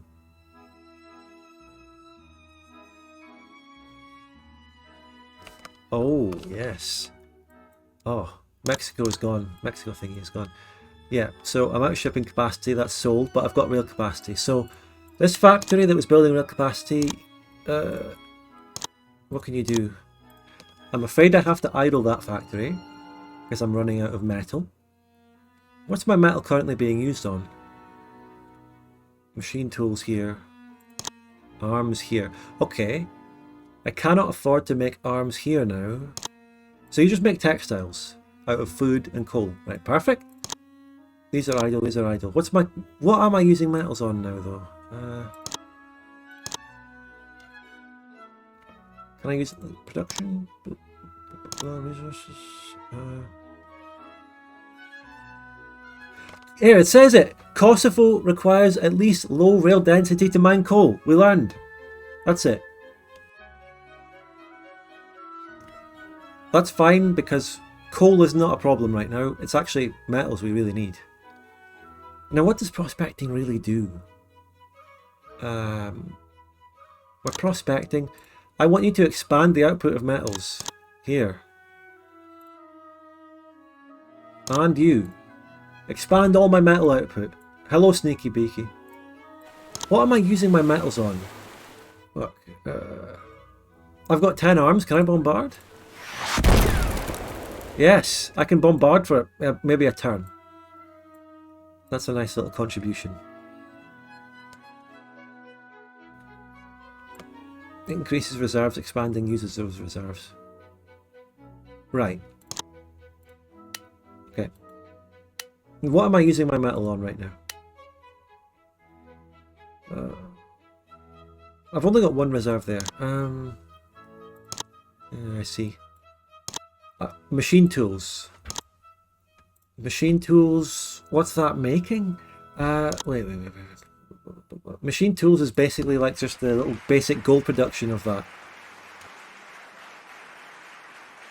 I'm gonna idle you, and I'm gonna have a positive metals, and I'm gonna make shipping capacity, which costs 1 metal there and 2 metals there. So I can be +1 on metals and make shipping capacity. How much?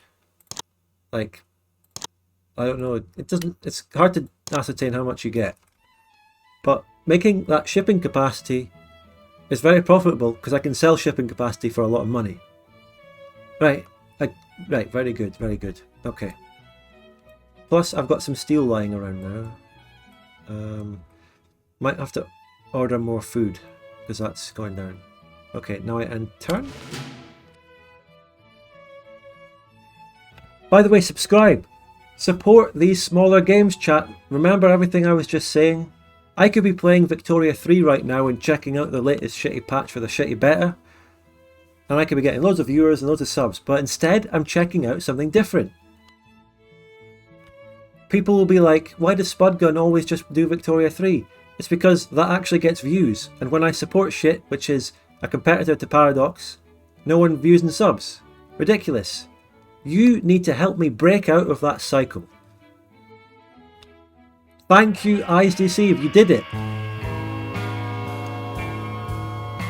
OMG, I supported the streamer OMG. And you got rid of the civil unrest in Albania, you legend. Thank you very much for the 3 months. Let's get a train here. Let's do it. Let's support the revolution against Paradox. Support your non-shill streamers. I'll shill for this game. I'll be the shill. I'll help this company to be able to constantly produce their games instead of making new reskins. They can like stick to this game and improve it. I'll do it. They'll pay me and I'll get you to buy the game. I don't know. Anyway, I'm running out of food. So first things first. I wonder if you can get a deal with the company in this game. No, I'm not serious, but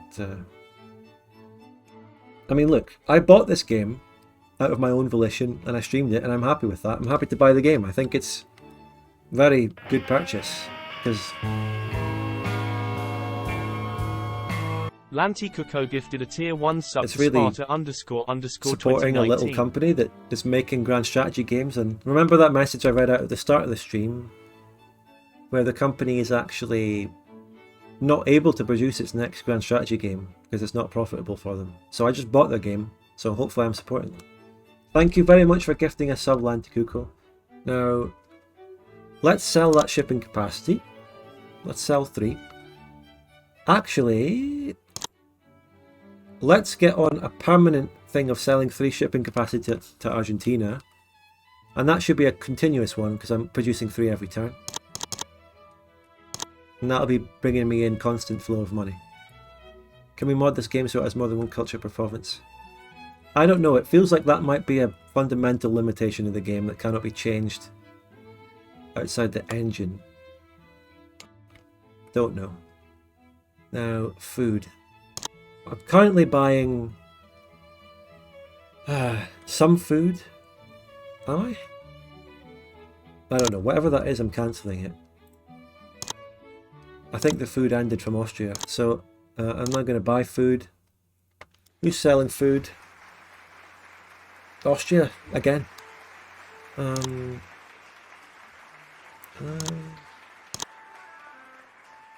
Chinese Eastern Railway Zone will sell me food.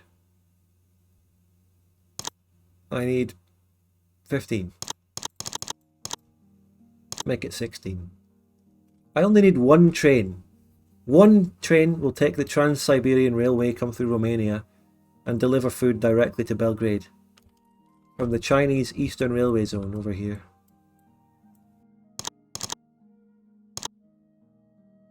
Ooh, we can do this. Ooh, which one is it? It's this one. This is the Chinese Eastern Railway Zone.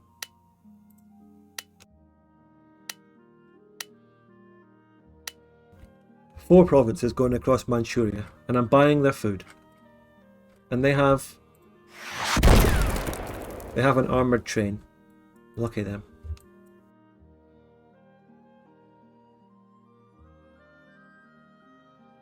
It looks laggy. Yes, it does have some limitations in performance, really.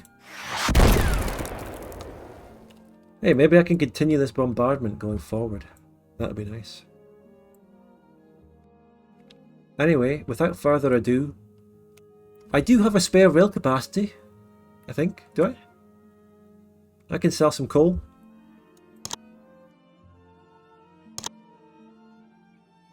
Who's buying? Chinese Eastern Railway Zone? 2 is not enough. No, I want more than that. Greece? I can sell them, like, I can do like 20 a turn for a while. Coal's cheap. You don't make much money off coal.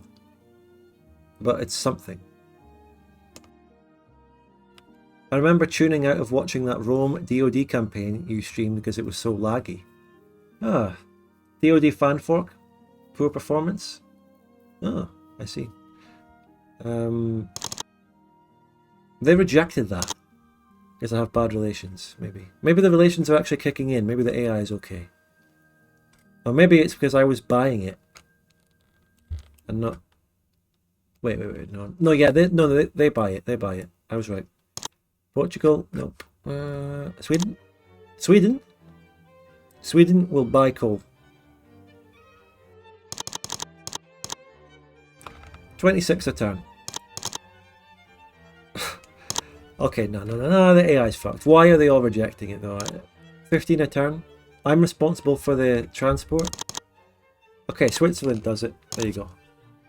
Pretty good, Doomlord. Yeah, anything but the Paraslop. Now, end turn.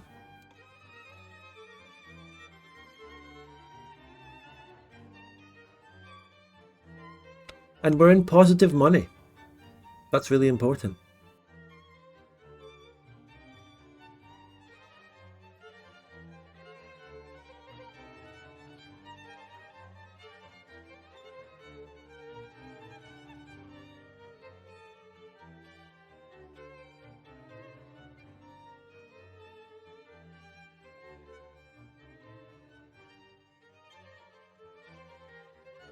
I managed to balance the books as Serbia. And as a noob.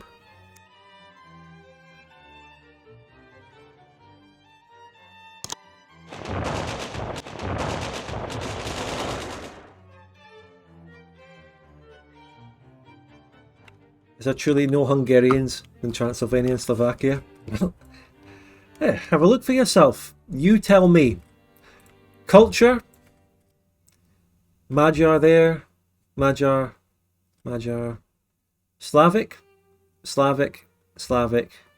Balkan. Ethnicity? Which is probably more accurate for like small nations and people and stuff. Hungarian. That's it. Transdanubia. 55 million? That's in the whole country. Transdanubia has 2.5 million Magyars.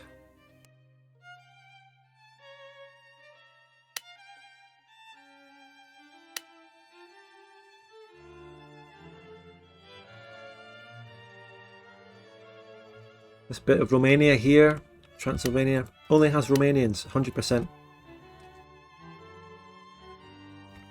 Anyway, now, did we have anything to do? I mean, I was looking at the battle again.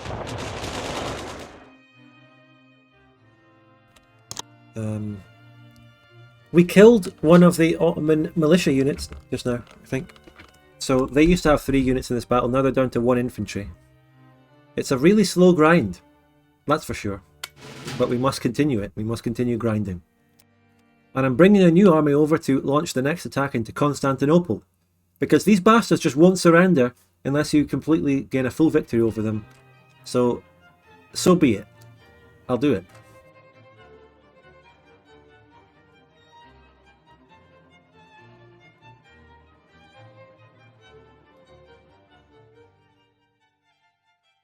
Did the Ottomans just cycle in that army? Did they just move something? I saw it.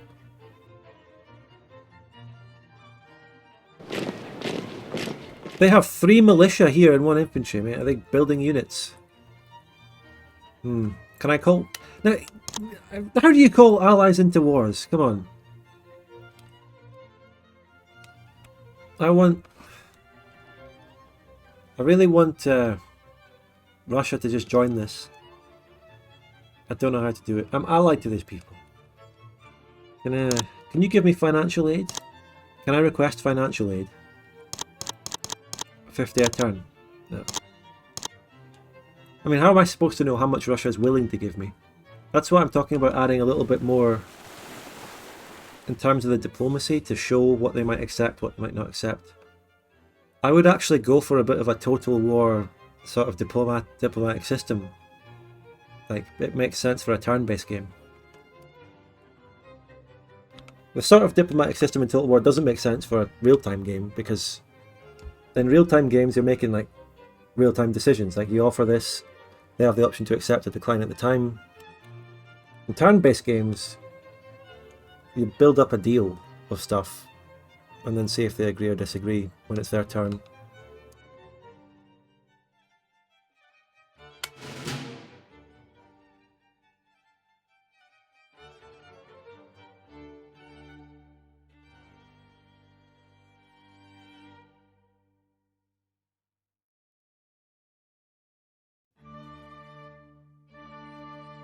Brunei is really taking its time to decide what it's going to do there.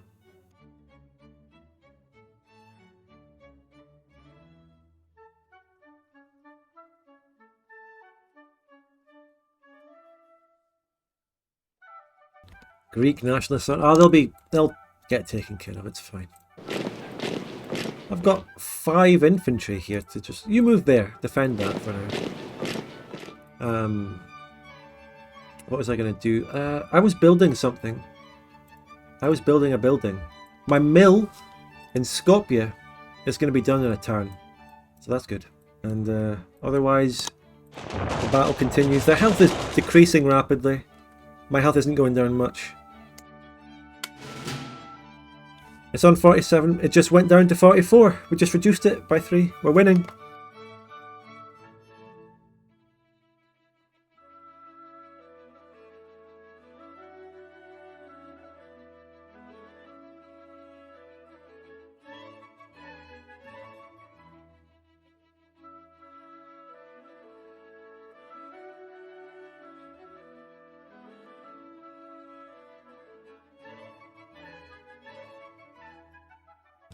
Okay, hey, it's the mill. The mill is here.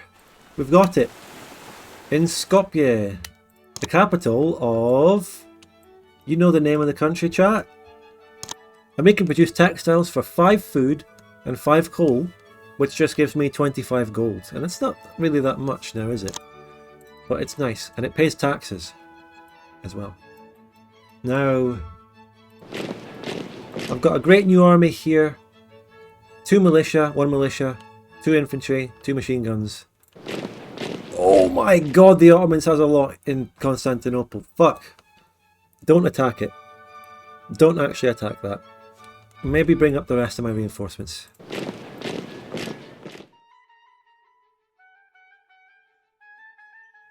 Right, just hold the line there. Hold your position. Okay. Come on, will you take another peace offer?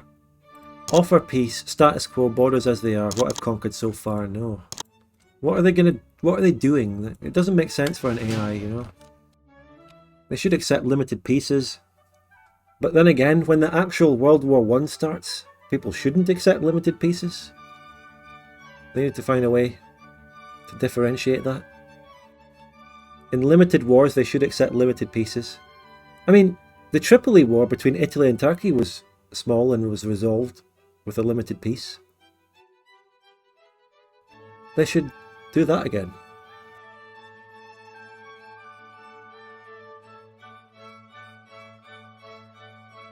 Maybe if there are Balkan War event chains for the war, then it would have been better. So it goes back to my decision in the last session to attack the Ottomans unilaterally earlier than the Balkan War start date.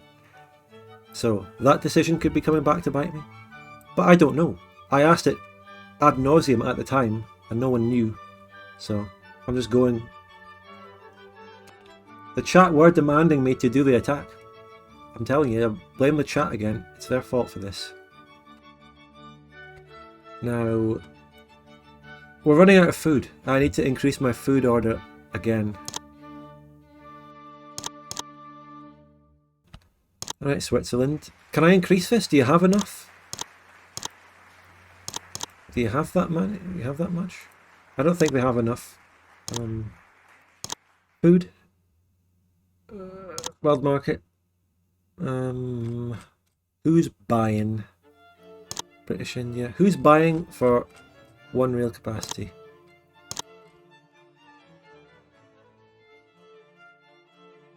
No, actually, who's selling? Who's selling? I get that mixed up.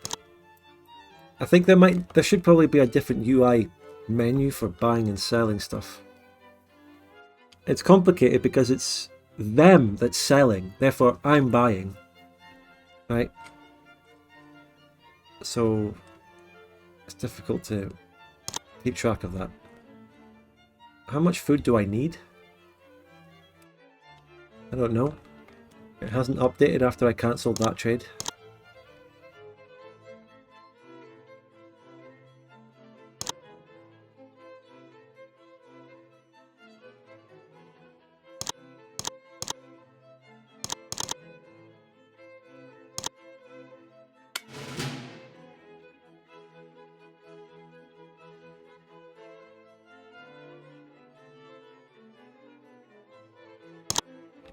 Did I end the turn? Yeah, I did.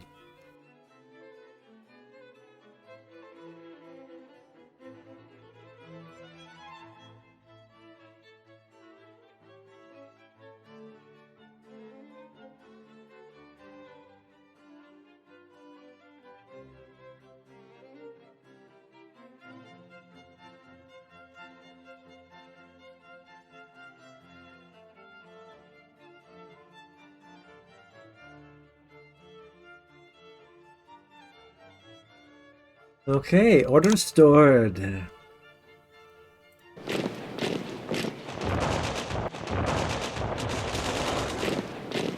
Well, since you're here, you can just join the attack on that to make it end sooner.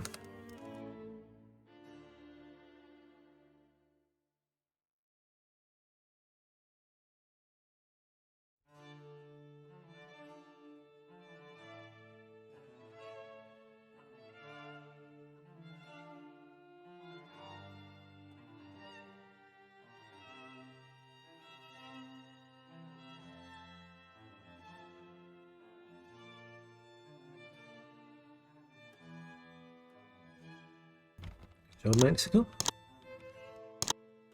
Oh, Albanian national. Oh no. Protests in Vardar. Sectarian protests. Sectarian protests, really? I think it's time to lower my taxes, and I basically forget that there's all these different things for tax and different spending. I can't afford to support religion. Let's purge corruption a little bit because we have corruption. That's expensive. Let's spend less on propaganda. We can't afford it. That's just, you know, difficult. Very difficult. The Ottomans are moving away.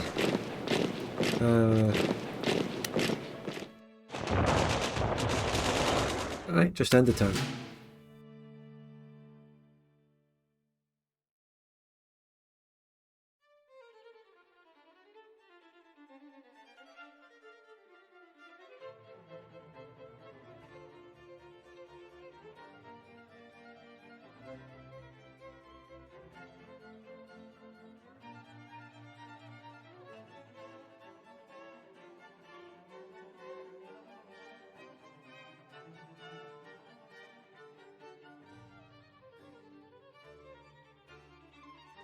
Oh, fuck me.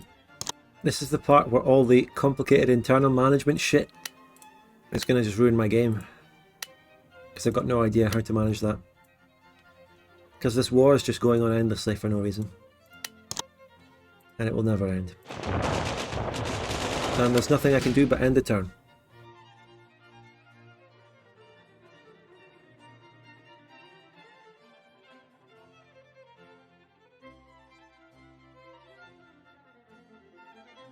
Did the Ottomans actually just move out of Constantinople?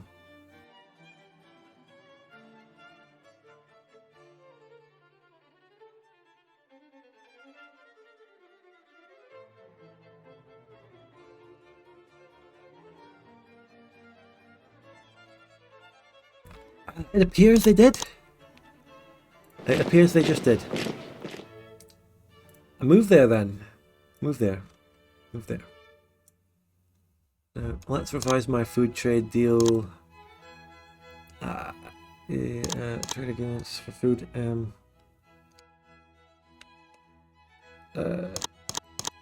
I buying? Have I got two different trade things for food? I think I do. Let's lower this then. Cannot revise the deal. I don't fucking know. Ugh. Just end the turn.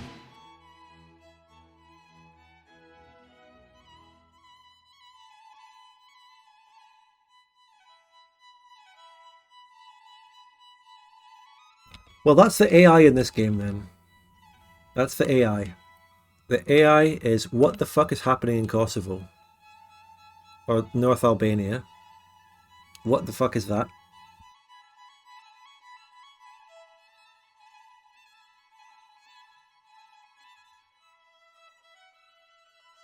I didn't even get a notification. Yes, I did. Okay, what do they have? Only one militia. I can hold that. They're attacking. I'll be fine. Don't worry. All the other unrest is gone. There's no sectarian. It's fine. I'm just walking into Constantinople, and still this battle isn't over. End turn. It'll be fine. If this war had ended sooner, I would have been able to make my Albanian puppet state. You know? I mean, I don't know if I can do it now. I don't know if you can do it mid-war. Oh look, we won the battle. It's over. We won the battle in the north and we gained Constantinople. Great victory for Serbia. Serbia! Serbia! Can I get a salute in the chat? Constantinople is owned by Orthodoxy once again. Hagia Sophia's back. Please don't give me anime emotes in my chat. I should make that a rule. I need to extend the anti-anime rule for my Discord. I don't want these emotes. I don't want your little girls, your little fucking anime girls. Greek nationalist unrest, no. Destructive activities in Gallipoli. Well, will the Ottomans now accept peace? I've got your capital. Status quo. Rejected. Well, we can just walk into them and occupy the rest of their country.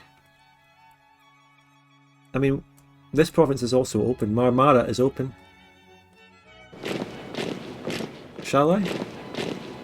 This is a full health 5 infantry army. Do I need... I need ships to move them across, do I? I don't think I can. I think I literally don't have ships. I think that's it. Please, Lantikuko, please, don't. Is it any coincidence that every anime emote has to be an underage girl? Is that... I don't know, I'm not the one that did that. You're going to have to answer for me. Out of syncer, please. I'm serious. And yeah, just as I was saying, oh, why does it have to be a little girl? And there is another one. How old is she? 5, 6? Disgusting.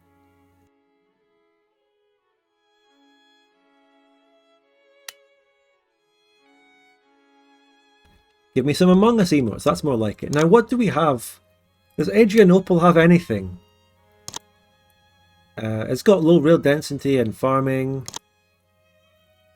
The city doesn't have anything. It's got a university. Constantinople has enclosed farming and low real density. Trench works. That would have been a brutal battle if I ever tried to attack that. Buildings wise, in the city. So Constantinople has a shipyard. It's now building marine supplies. That's not good. I want you to build shipping capacity. Yeah, we can get more of that and sell it. Textiles is good. Let's cancel my selling of coal.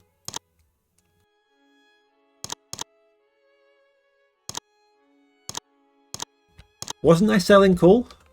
Wasn't I? What happened to that? Fuck it, I don't know.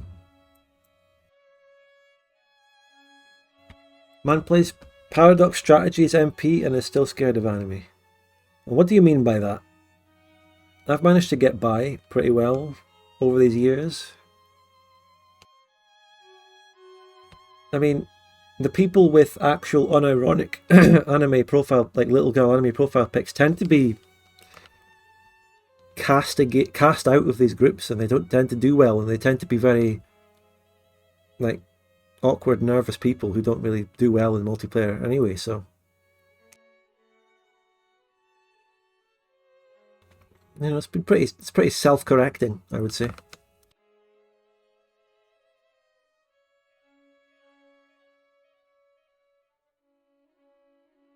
But it's disappointing that Constantinople really has fuck all in terms of industry. And now I cannot move across the strait. And now I cannot make peace for status quo.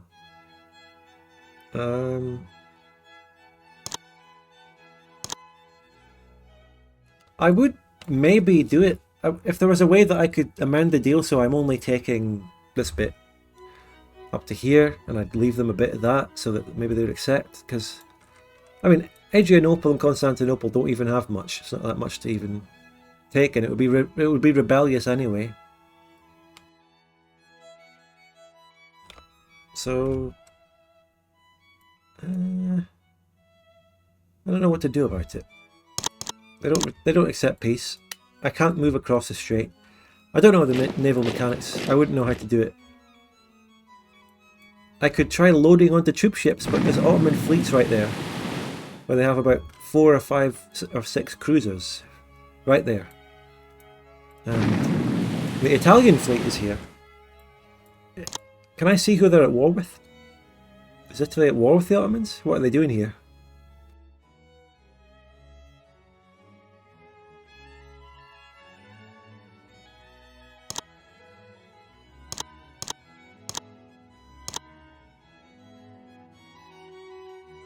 They're not at war. Their navy is just hanging out there. The Ottomans are at war with Austria-Hungary. But Austria-Hungary is not really doing anything. So, where do we go from here? Where do we go from here? if it's really going to just end up like this, then we could attack Montenegro. But we could also just kind of call it at this point. We could let this be my Serbia campaign. I mean, look, we conquered a bit of... We can't attack Austria. We could wait for a World War I to break out and see how that goes. Austria is not a good place to attack. But actually, what I'll do is take some of my strong armies and bring them back to deal with the revolts. At least.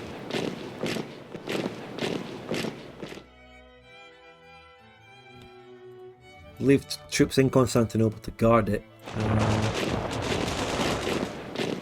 This army can come back as well. Alright.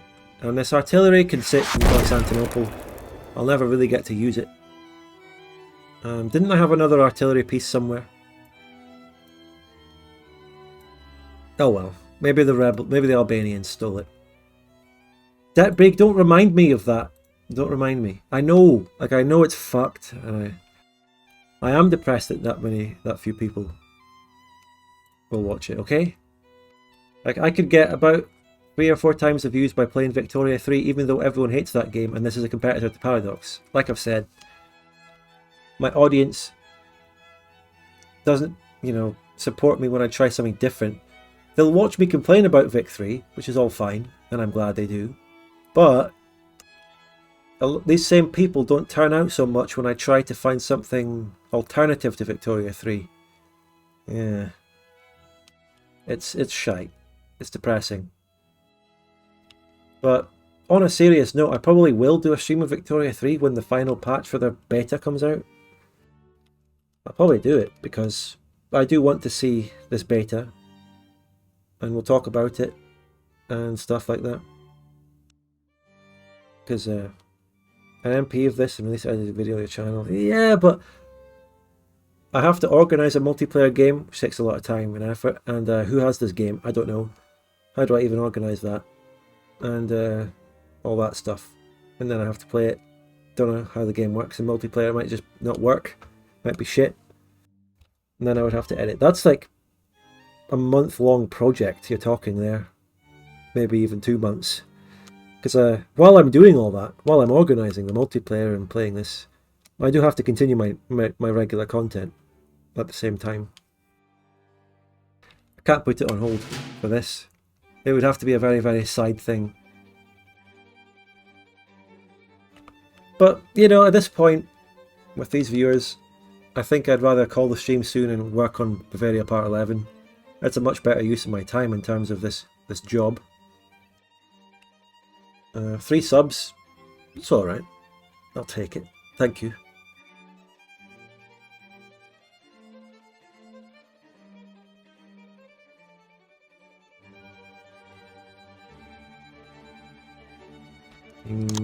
Albanians.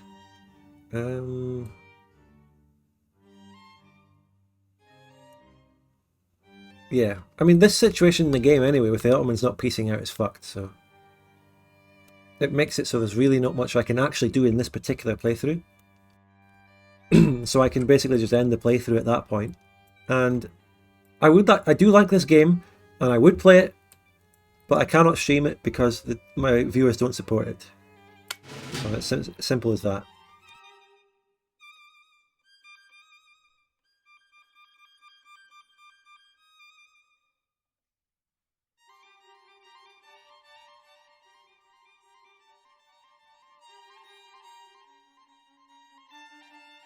They really all want the power slap after all, because it's the only thing they watch.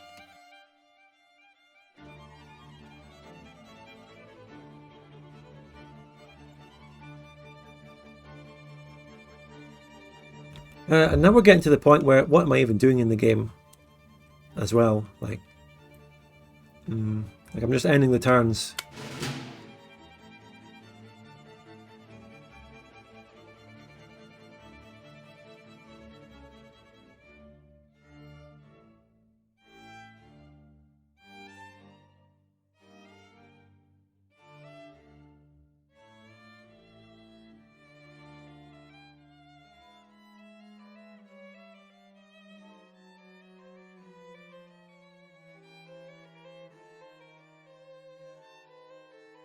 Suppose it takes a long time and effort to actually build a competitor to Paradox.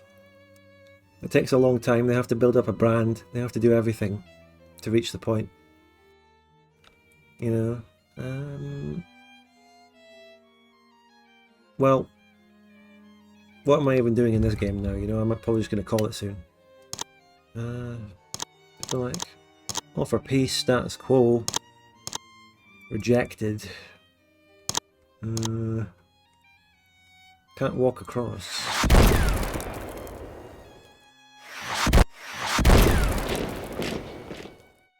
There's no straight crossing. There's no straight crossing. Shall I try this? Load on troop ships. Oh. I need transport capacity, but I do have 6. But maybe it's because I'm using 4 of them?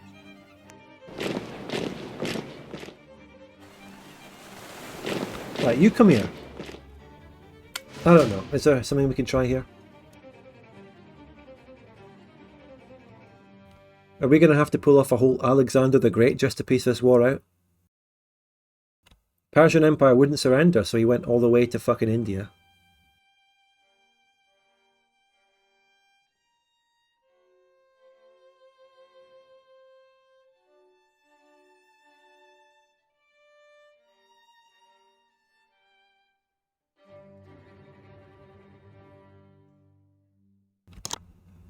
Yeah. Oh, it spread. It spread there.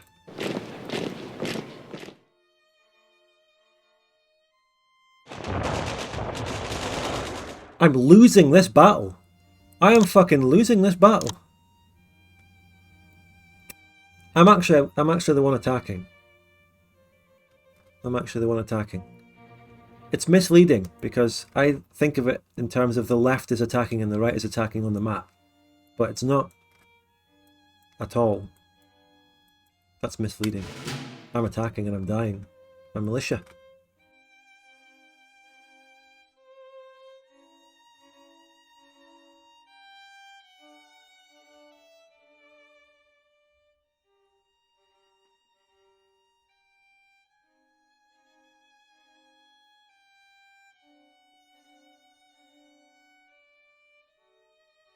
Oh my god, what just happened? An Albanian flag. Are they forming a real country?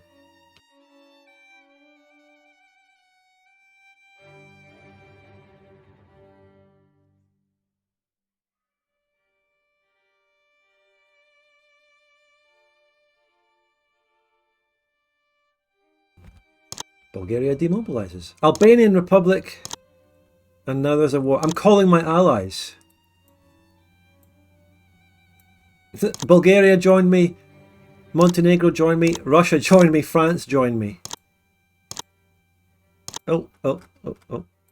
Well, I've got my hug box in. Now, will you just do a favour and join against the Ottomans?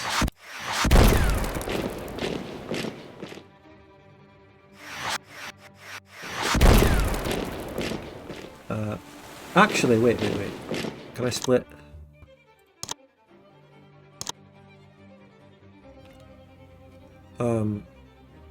Machine guns are defensive, so take them out. Take one of them out. The click box for this artillery is way too big. It goes over the infantry. Anyway, I've got. Oh no, I don't have those anymore. Ah, I don't know.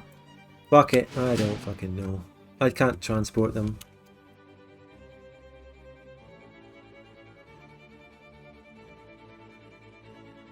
I think this game has issues that prevent it from being something that people really, really want to play, and it might be a competitor. It has things holding it back, like that AI in the Diplo. It has jank. And I mean that in a constructive way, where the developers really could turn this around, turn it into something very viable and good. Like I said, instead of immediately moving on to making the next whole game, which is just a reskin, Russia fucking separate pieces Albania out.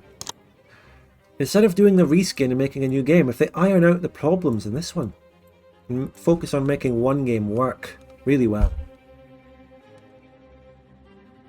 After all, wouldn't it be cheaper than making an entire new game? Even if they're copying and pasting, I don't know. I'm speaking to myself anyway, aren't I? Because it's dead in the chat.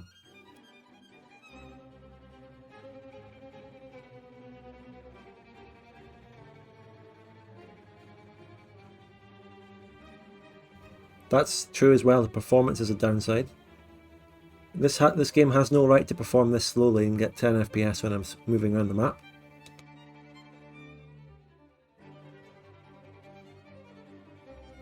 Those are going to be some really deep fundamental engine issues and calculation issues and stuff.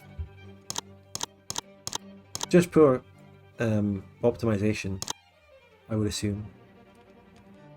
What's this? Mongolia wants to establish relations. Norway wants to establish relations. Persia, Tibet, Abyssinia, Brunei, Siam, China, New Zealand.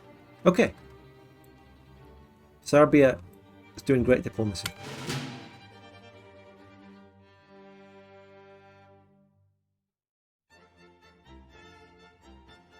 Let's at least put this Albanian rebellion down before we call it.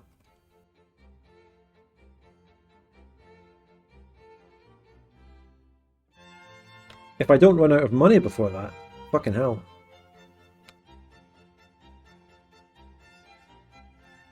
And we're about to run out of coal. I'm guessing it's probably caused by all the animated 3D stuff on the map. I'll tell you, it could be... that having the 3D models, annexed territory... No, wait. I want to establish a new government now. Yeah, that's the Albanian puppet that I wanted all along. Perfect. The capital will be Vlore. Good. Puppet state, yeah.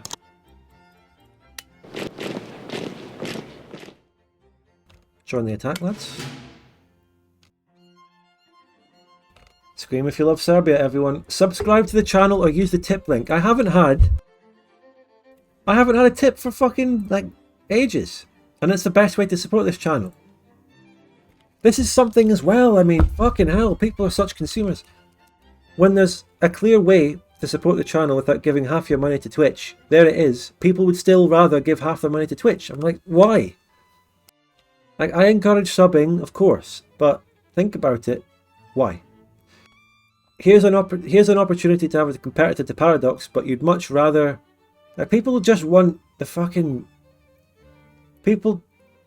Human beings will take the path of least resistance every time. Like, if there's a button that says kick you in the balls 10 times, and there's a button that says press this twice to kick you in the balls once, people will take the one button and get kicked in the balls 10 times rather than do the slightest extra bit of effort.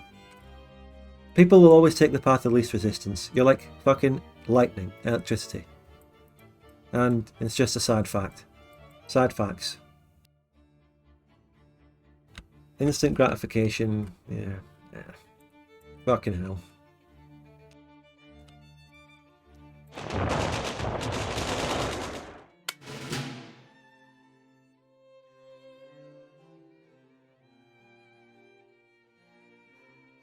Well, I didn't want to get political about it, Brady, but since you're saying both parties, and yeah. I can stay neutral and say, fuck both of those parties, I think it's fair to say.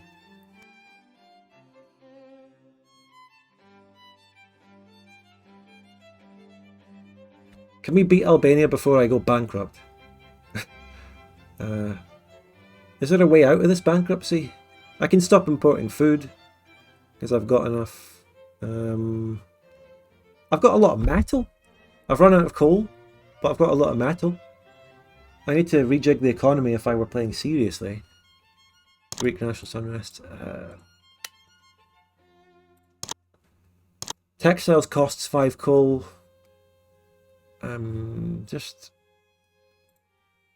no, just idle. Idle. Build rail capacity, fuck it. No, just idle.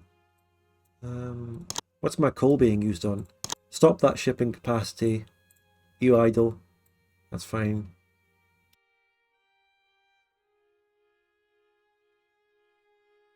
Some men just want to be out of sync. Alright, don't be sad.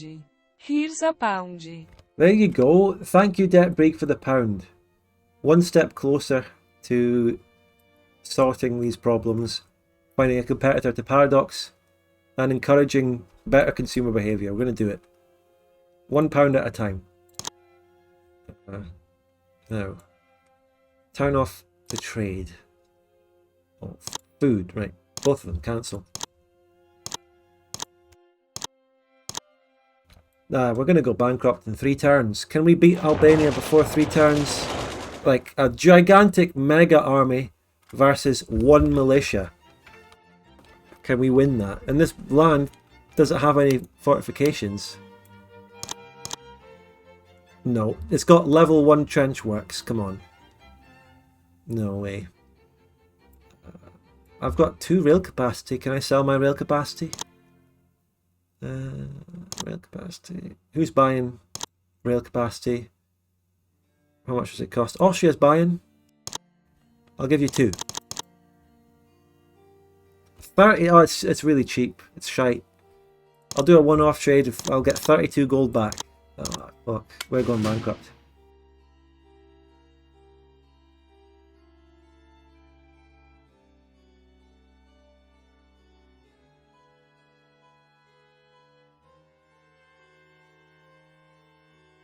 We are quite literally sitting, occupying Constantinople, and they won't surrender. And we physically cannot move into Anatolia to beat them more.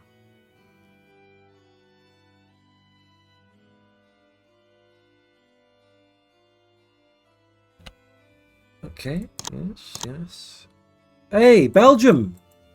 Oh, oh, what's this? German, what?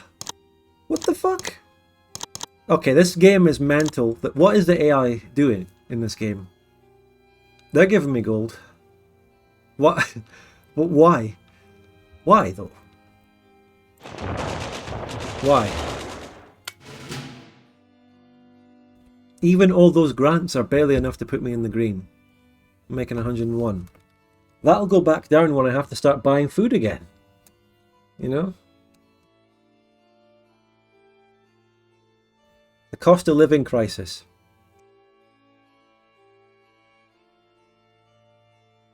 We got grants, boys. The AI does send grants of money. I'll give them that. Maybe they saw that I was running out of money. Maybe they saw that. Yes, we get it, Albania. Mongolia is sending me 1 gold every turn. Oh my god. What is this game? I like the game though. Good game. I'm going to go and give it a positive review on Steam, actually. I'm going to do my part. A lot of the negative reviews of this game, and it is mostly positive, but a lot of the negative reviews of the game complain about how they are reskins of the previous games in the franchise. On its own, it's good, and it avoids that complaint in a vacuum. And that's how I came to the game. I didn't get the previous games. I don't know. I just bought this. So this is all I know. So I don't come with that baggage of the previous games being, or this being a reskin of the previous ones, you know? Now, unfortunately, I really do have to import food because we're going to lose. You're selling. I need exactly 32 food, please. 96 gold. That is exactly enough to put me -1 in balance. I don't have the fucking train to do it. Fuck. It's over. I can't avoid it. I need to stop selling my... I don't have the rail capacity. I sold it. I was a fool. I sold the jobs. He's putting his jobs overseas. He's outsourcing it. It's over. Can I build a rail capacity quickly? I need 1 coal. I can build it with 1 coal. But where's all my coal, you see? I'm idling on everything. I'm fucking idling on everything almost. And I don't have any coal. Where are my coal mines? What are my coal mines doing? Did I manage them wrong? Where's my coal mines? Prospecting. Tax. Fuck, I don't know. All my coal mines... Prospecting? I don't know. I don't know. The Albanians... Albania didn't have a coal mine. I don't know where all my coal went. Fuck. We're building something...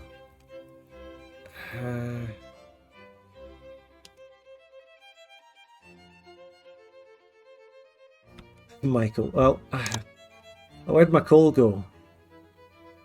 I don't know. Stop recruiting.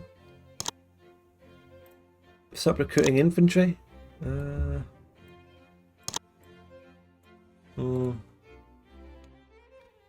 There's nothing I can do to avoid food rupsy in this turn. It's over. We're starving. We're starving, boys. We're starving. I think that has a negative penalty to my army. So we're going to take even longer to defeat one militia stack.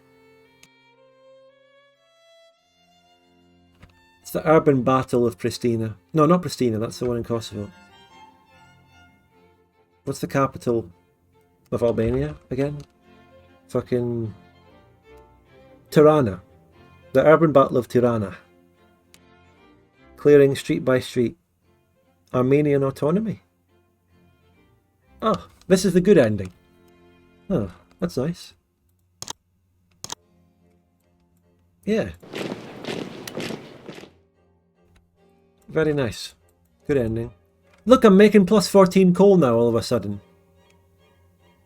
Maybe that'll be enough to give me the rail capacity, because I'm trying to build rail capacity. No, fuck, it needs steel. I need to make steel. Where do I have a steel factory? Fuck. Where do I have a steel factory? Where does it... It's this one. Okay, yeah. I can make a steel. There you go. You do think the fun is more fun with a bigger nation? Well, maybe I could give a bigger nation a try and see if that brings out the viewers. Oh look, the Albanians are gone. We did it. I'm going to hand that region over to the Albanian puppet government. I'll tell you, it's very hard to distinguish where my puppet governments are because they don't show up on the map. None of the puppets show up anywhere on the map. It's difficult to see what's a puppet. Or at least a more developed nation. Yeah, we could move to the likes of Sweden or something. It's bigger, but still not a great power. Maybe. Maybe Belgium, I don't know. So we quelled the rebellion.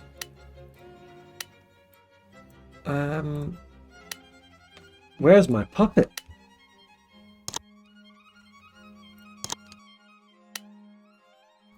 It still says Kingdom of Serbia here.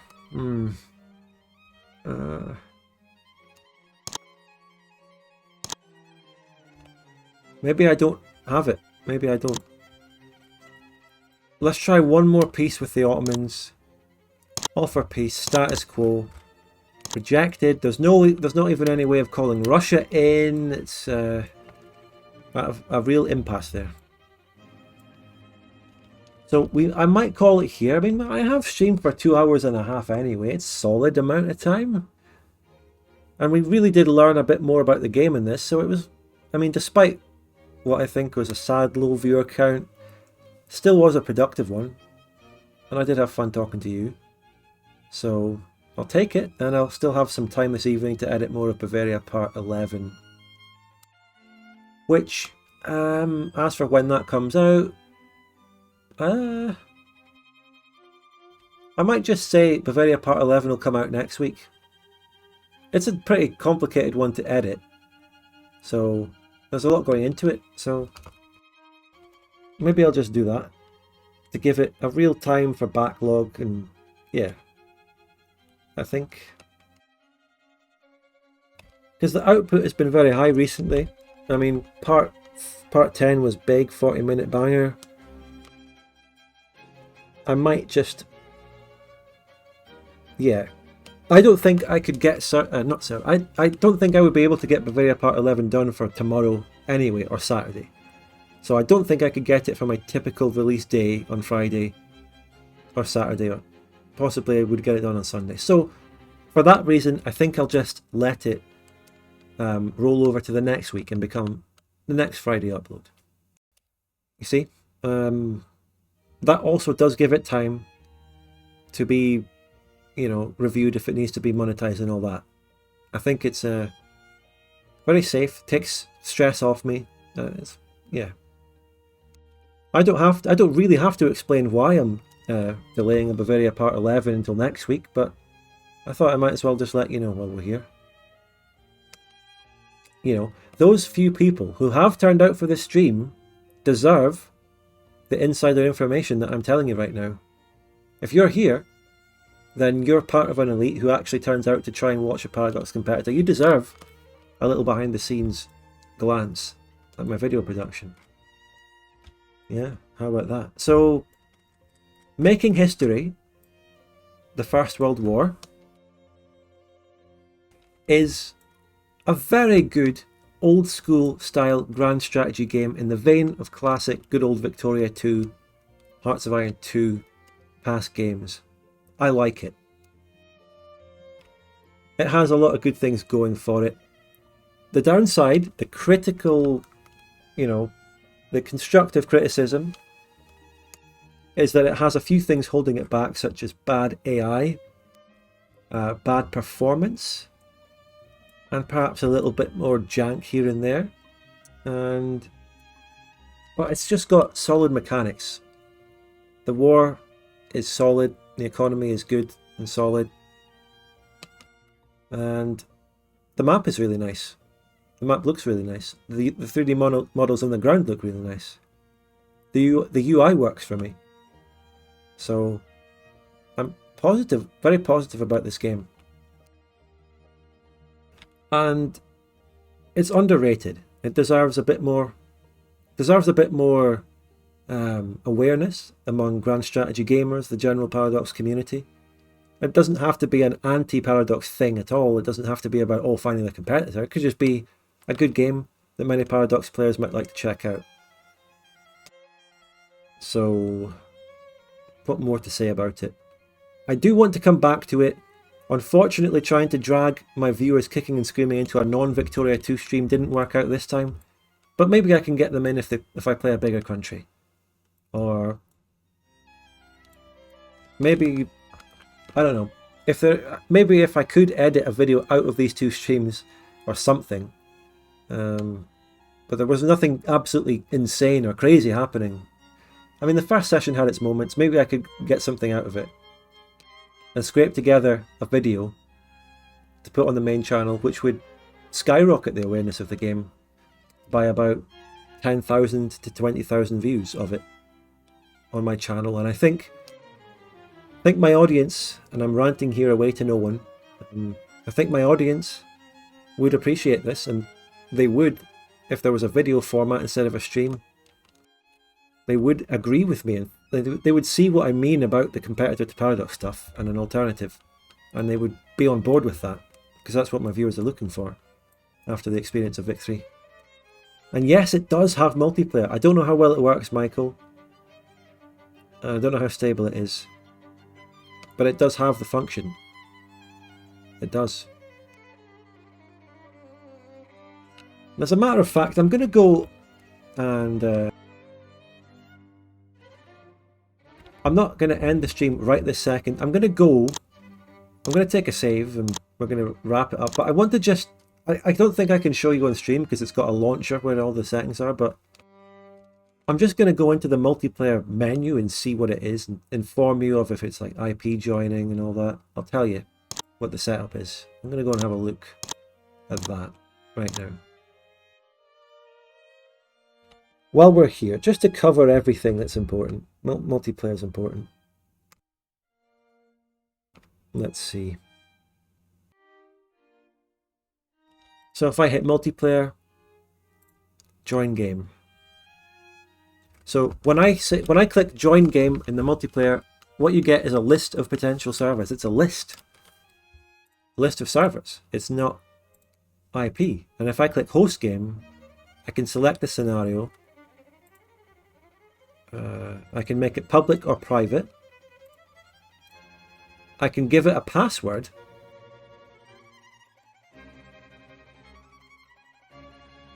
I don't know if it needs port forwarding or whether you can actually just straight up connect to these servers. But it looks promising. It looks like it's actually got a server-based sort of multiplayer instead of individual IP connecting.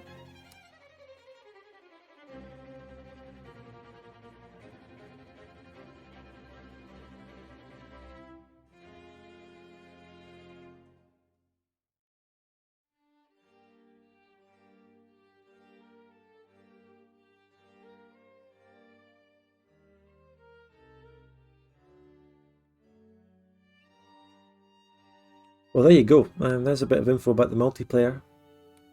I did just click to launch a game, so I'm not going to do it, but I'm just going to wait and then back out. Wait for it to load. So does anyone have any thoughts in the chat? If we can, among however many people are left, 20 people collectively put together a thought about this. What do you think?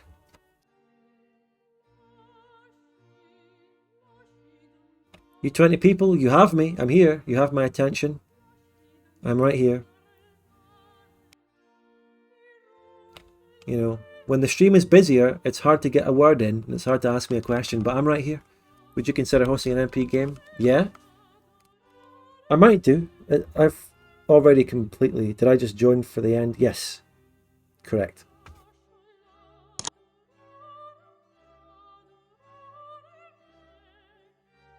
I just joined hosted a multiplayer lobby, like, just to test. I cannot find any extra menu options or items on here which show that this is multiplayer. Lord, look, I never said I was giving up on the game. I've just spent the last few hours telling you how good it is. It's just... It's not about my thoughts on the game that's holding me back. It's the content aspect of it. The low viewer count, making it unviable for me. And the work and organisation that would have to go into organising and then playing and hosting and recording a multiplayer and then editing it. So that's the issue. Not the game. But, yeah, we'll call it there. And maybe I'll ask the guy who knows more about it on my Discord. He did mention multiplayer when he originally showed me the game.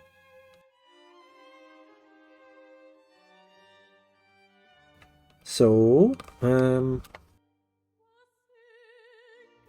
this is me hosting a private multiplayer game with a password, but I just can't see any extra UI things or options to show what it's how the multiplayer works. Can you see the game? Is it not showing up? Anyway, it doesn't matter. I'm ending the stream. Thank you for watching it, those few people who did. Thanks for the £1 donation. Thanks for the 4 subs. And what shall I stream next? God, I don't know. Might do something on Saturday. Don't give me those anime emotes. Terrible. You could organise a discount with the dev. Look, I don't know. I don't know how these things work. I've never done a sponsorship. I've never done this. I'm not seeking it. I'm happy to do what I'm doing right now and sort of show the game and highlight it for, you know, from the outside. The game is this game is £21. There are other games in the franchise which actually lead to the problem of them being reskins of each other and stuff. So, would I recommend this? Well, make up your own mind after having watched these past 2 sessions. I like the game.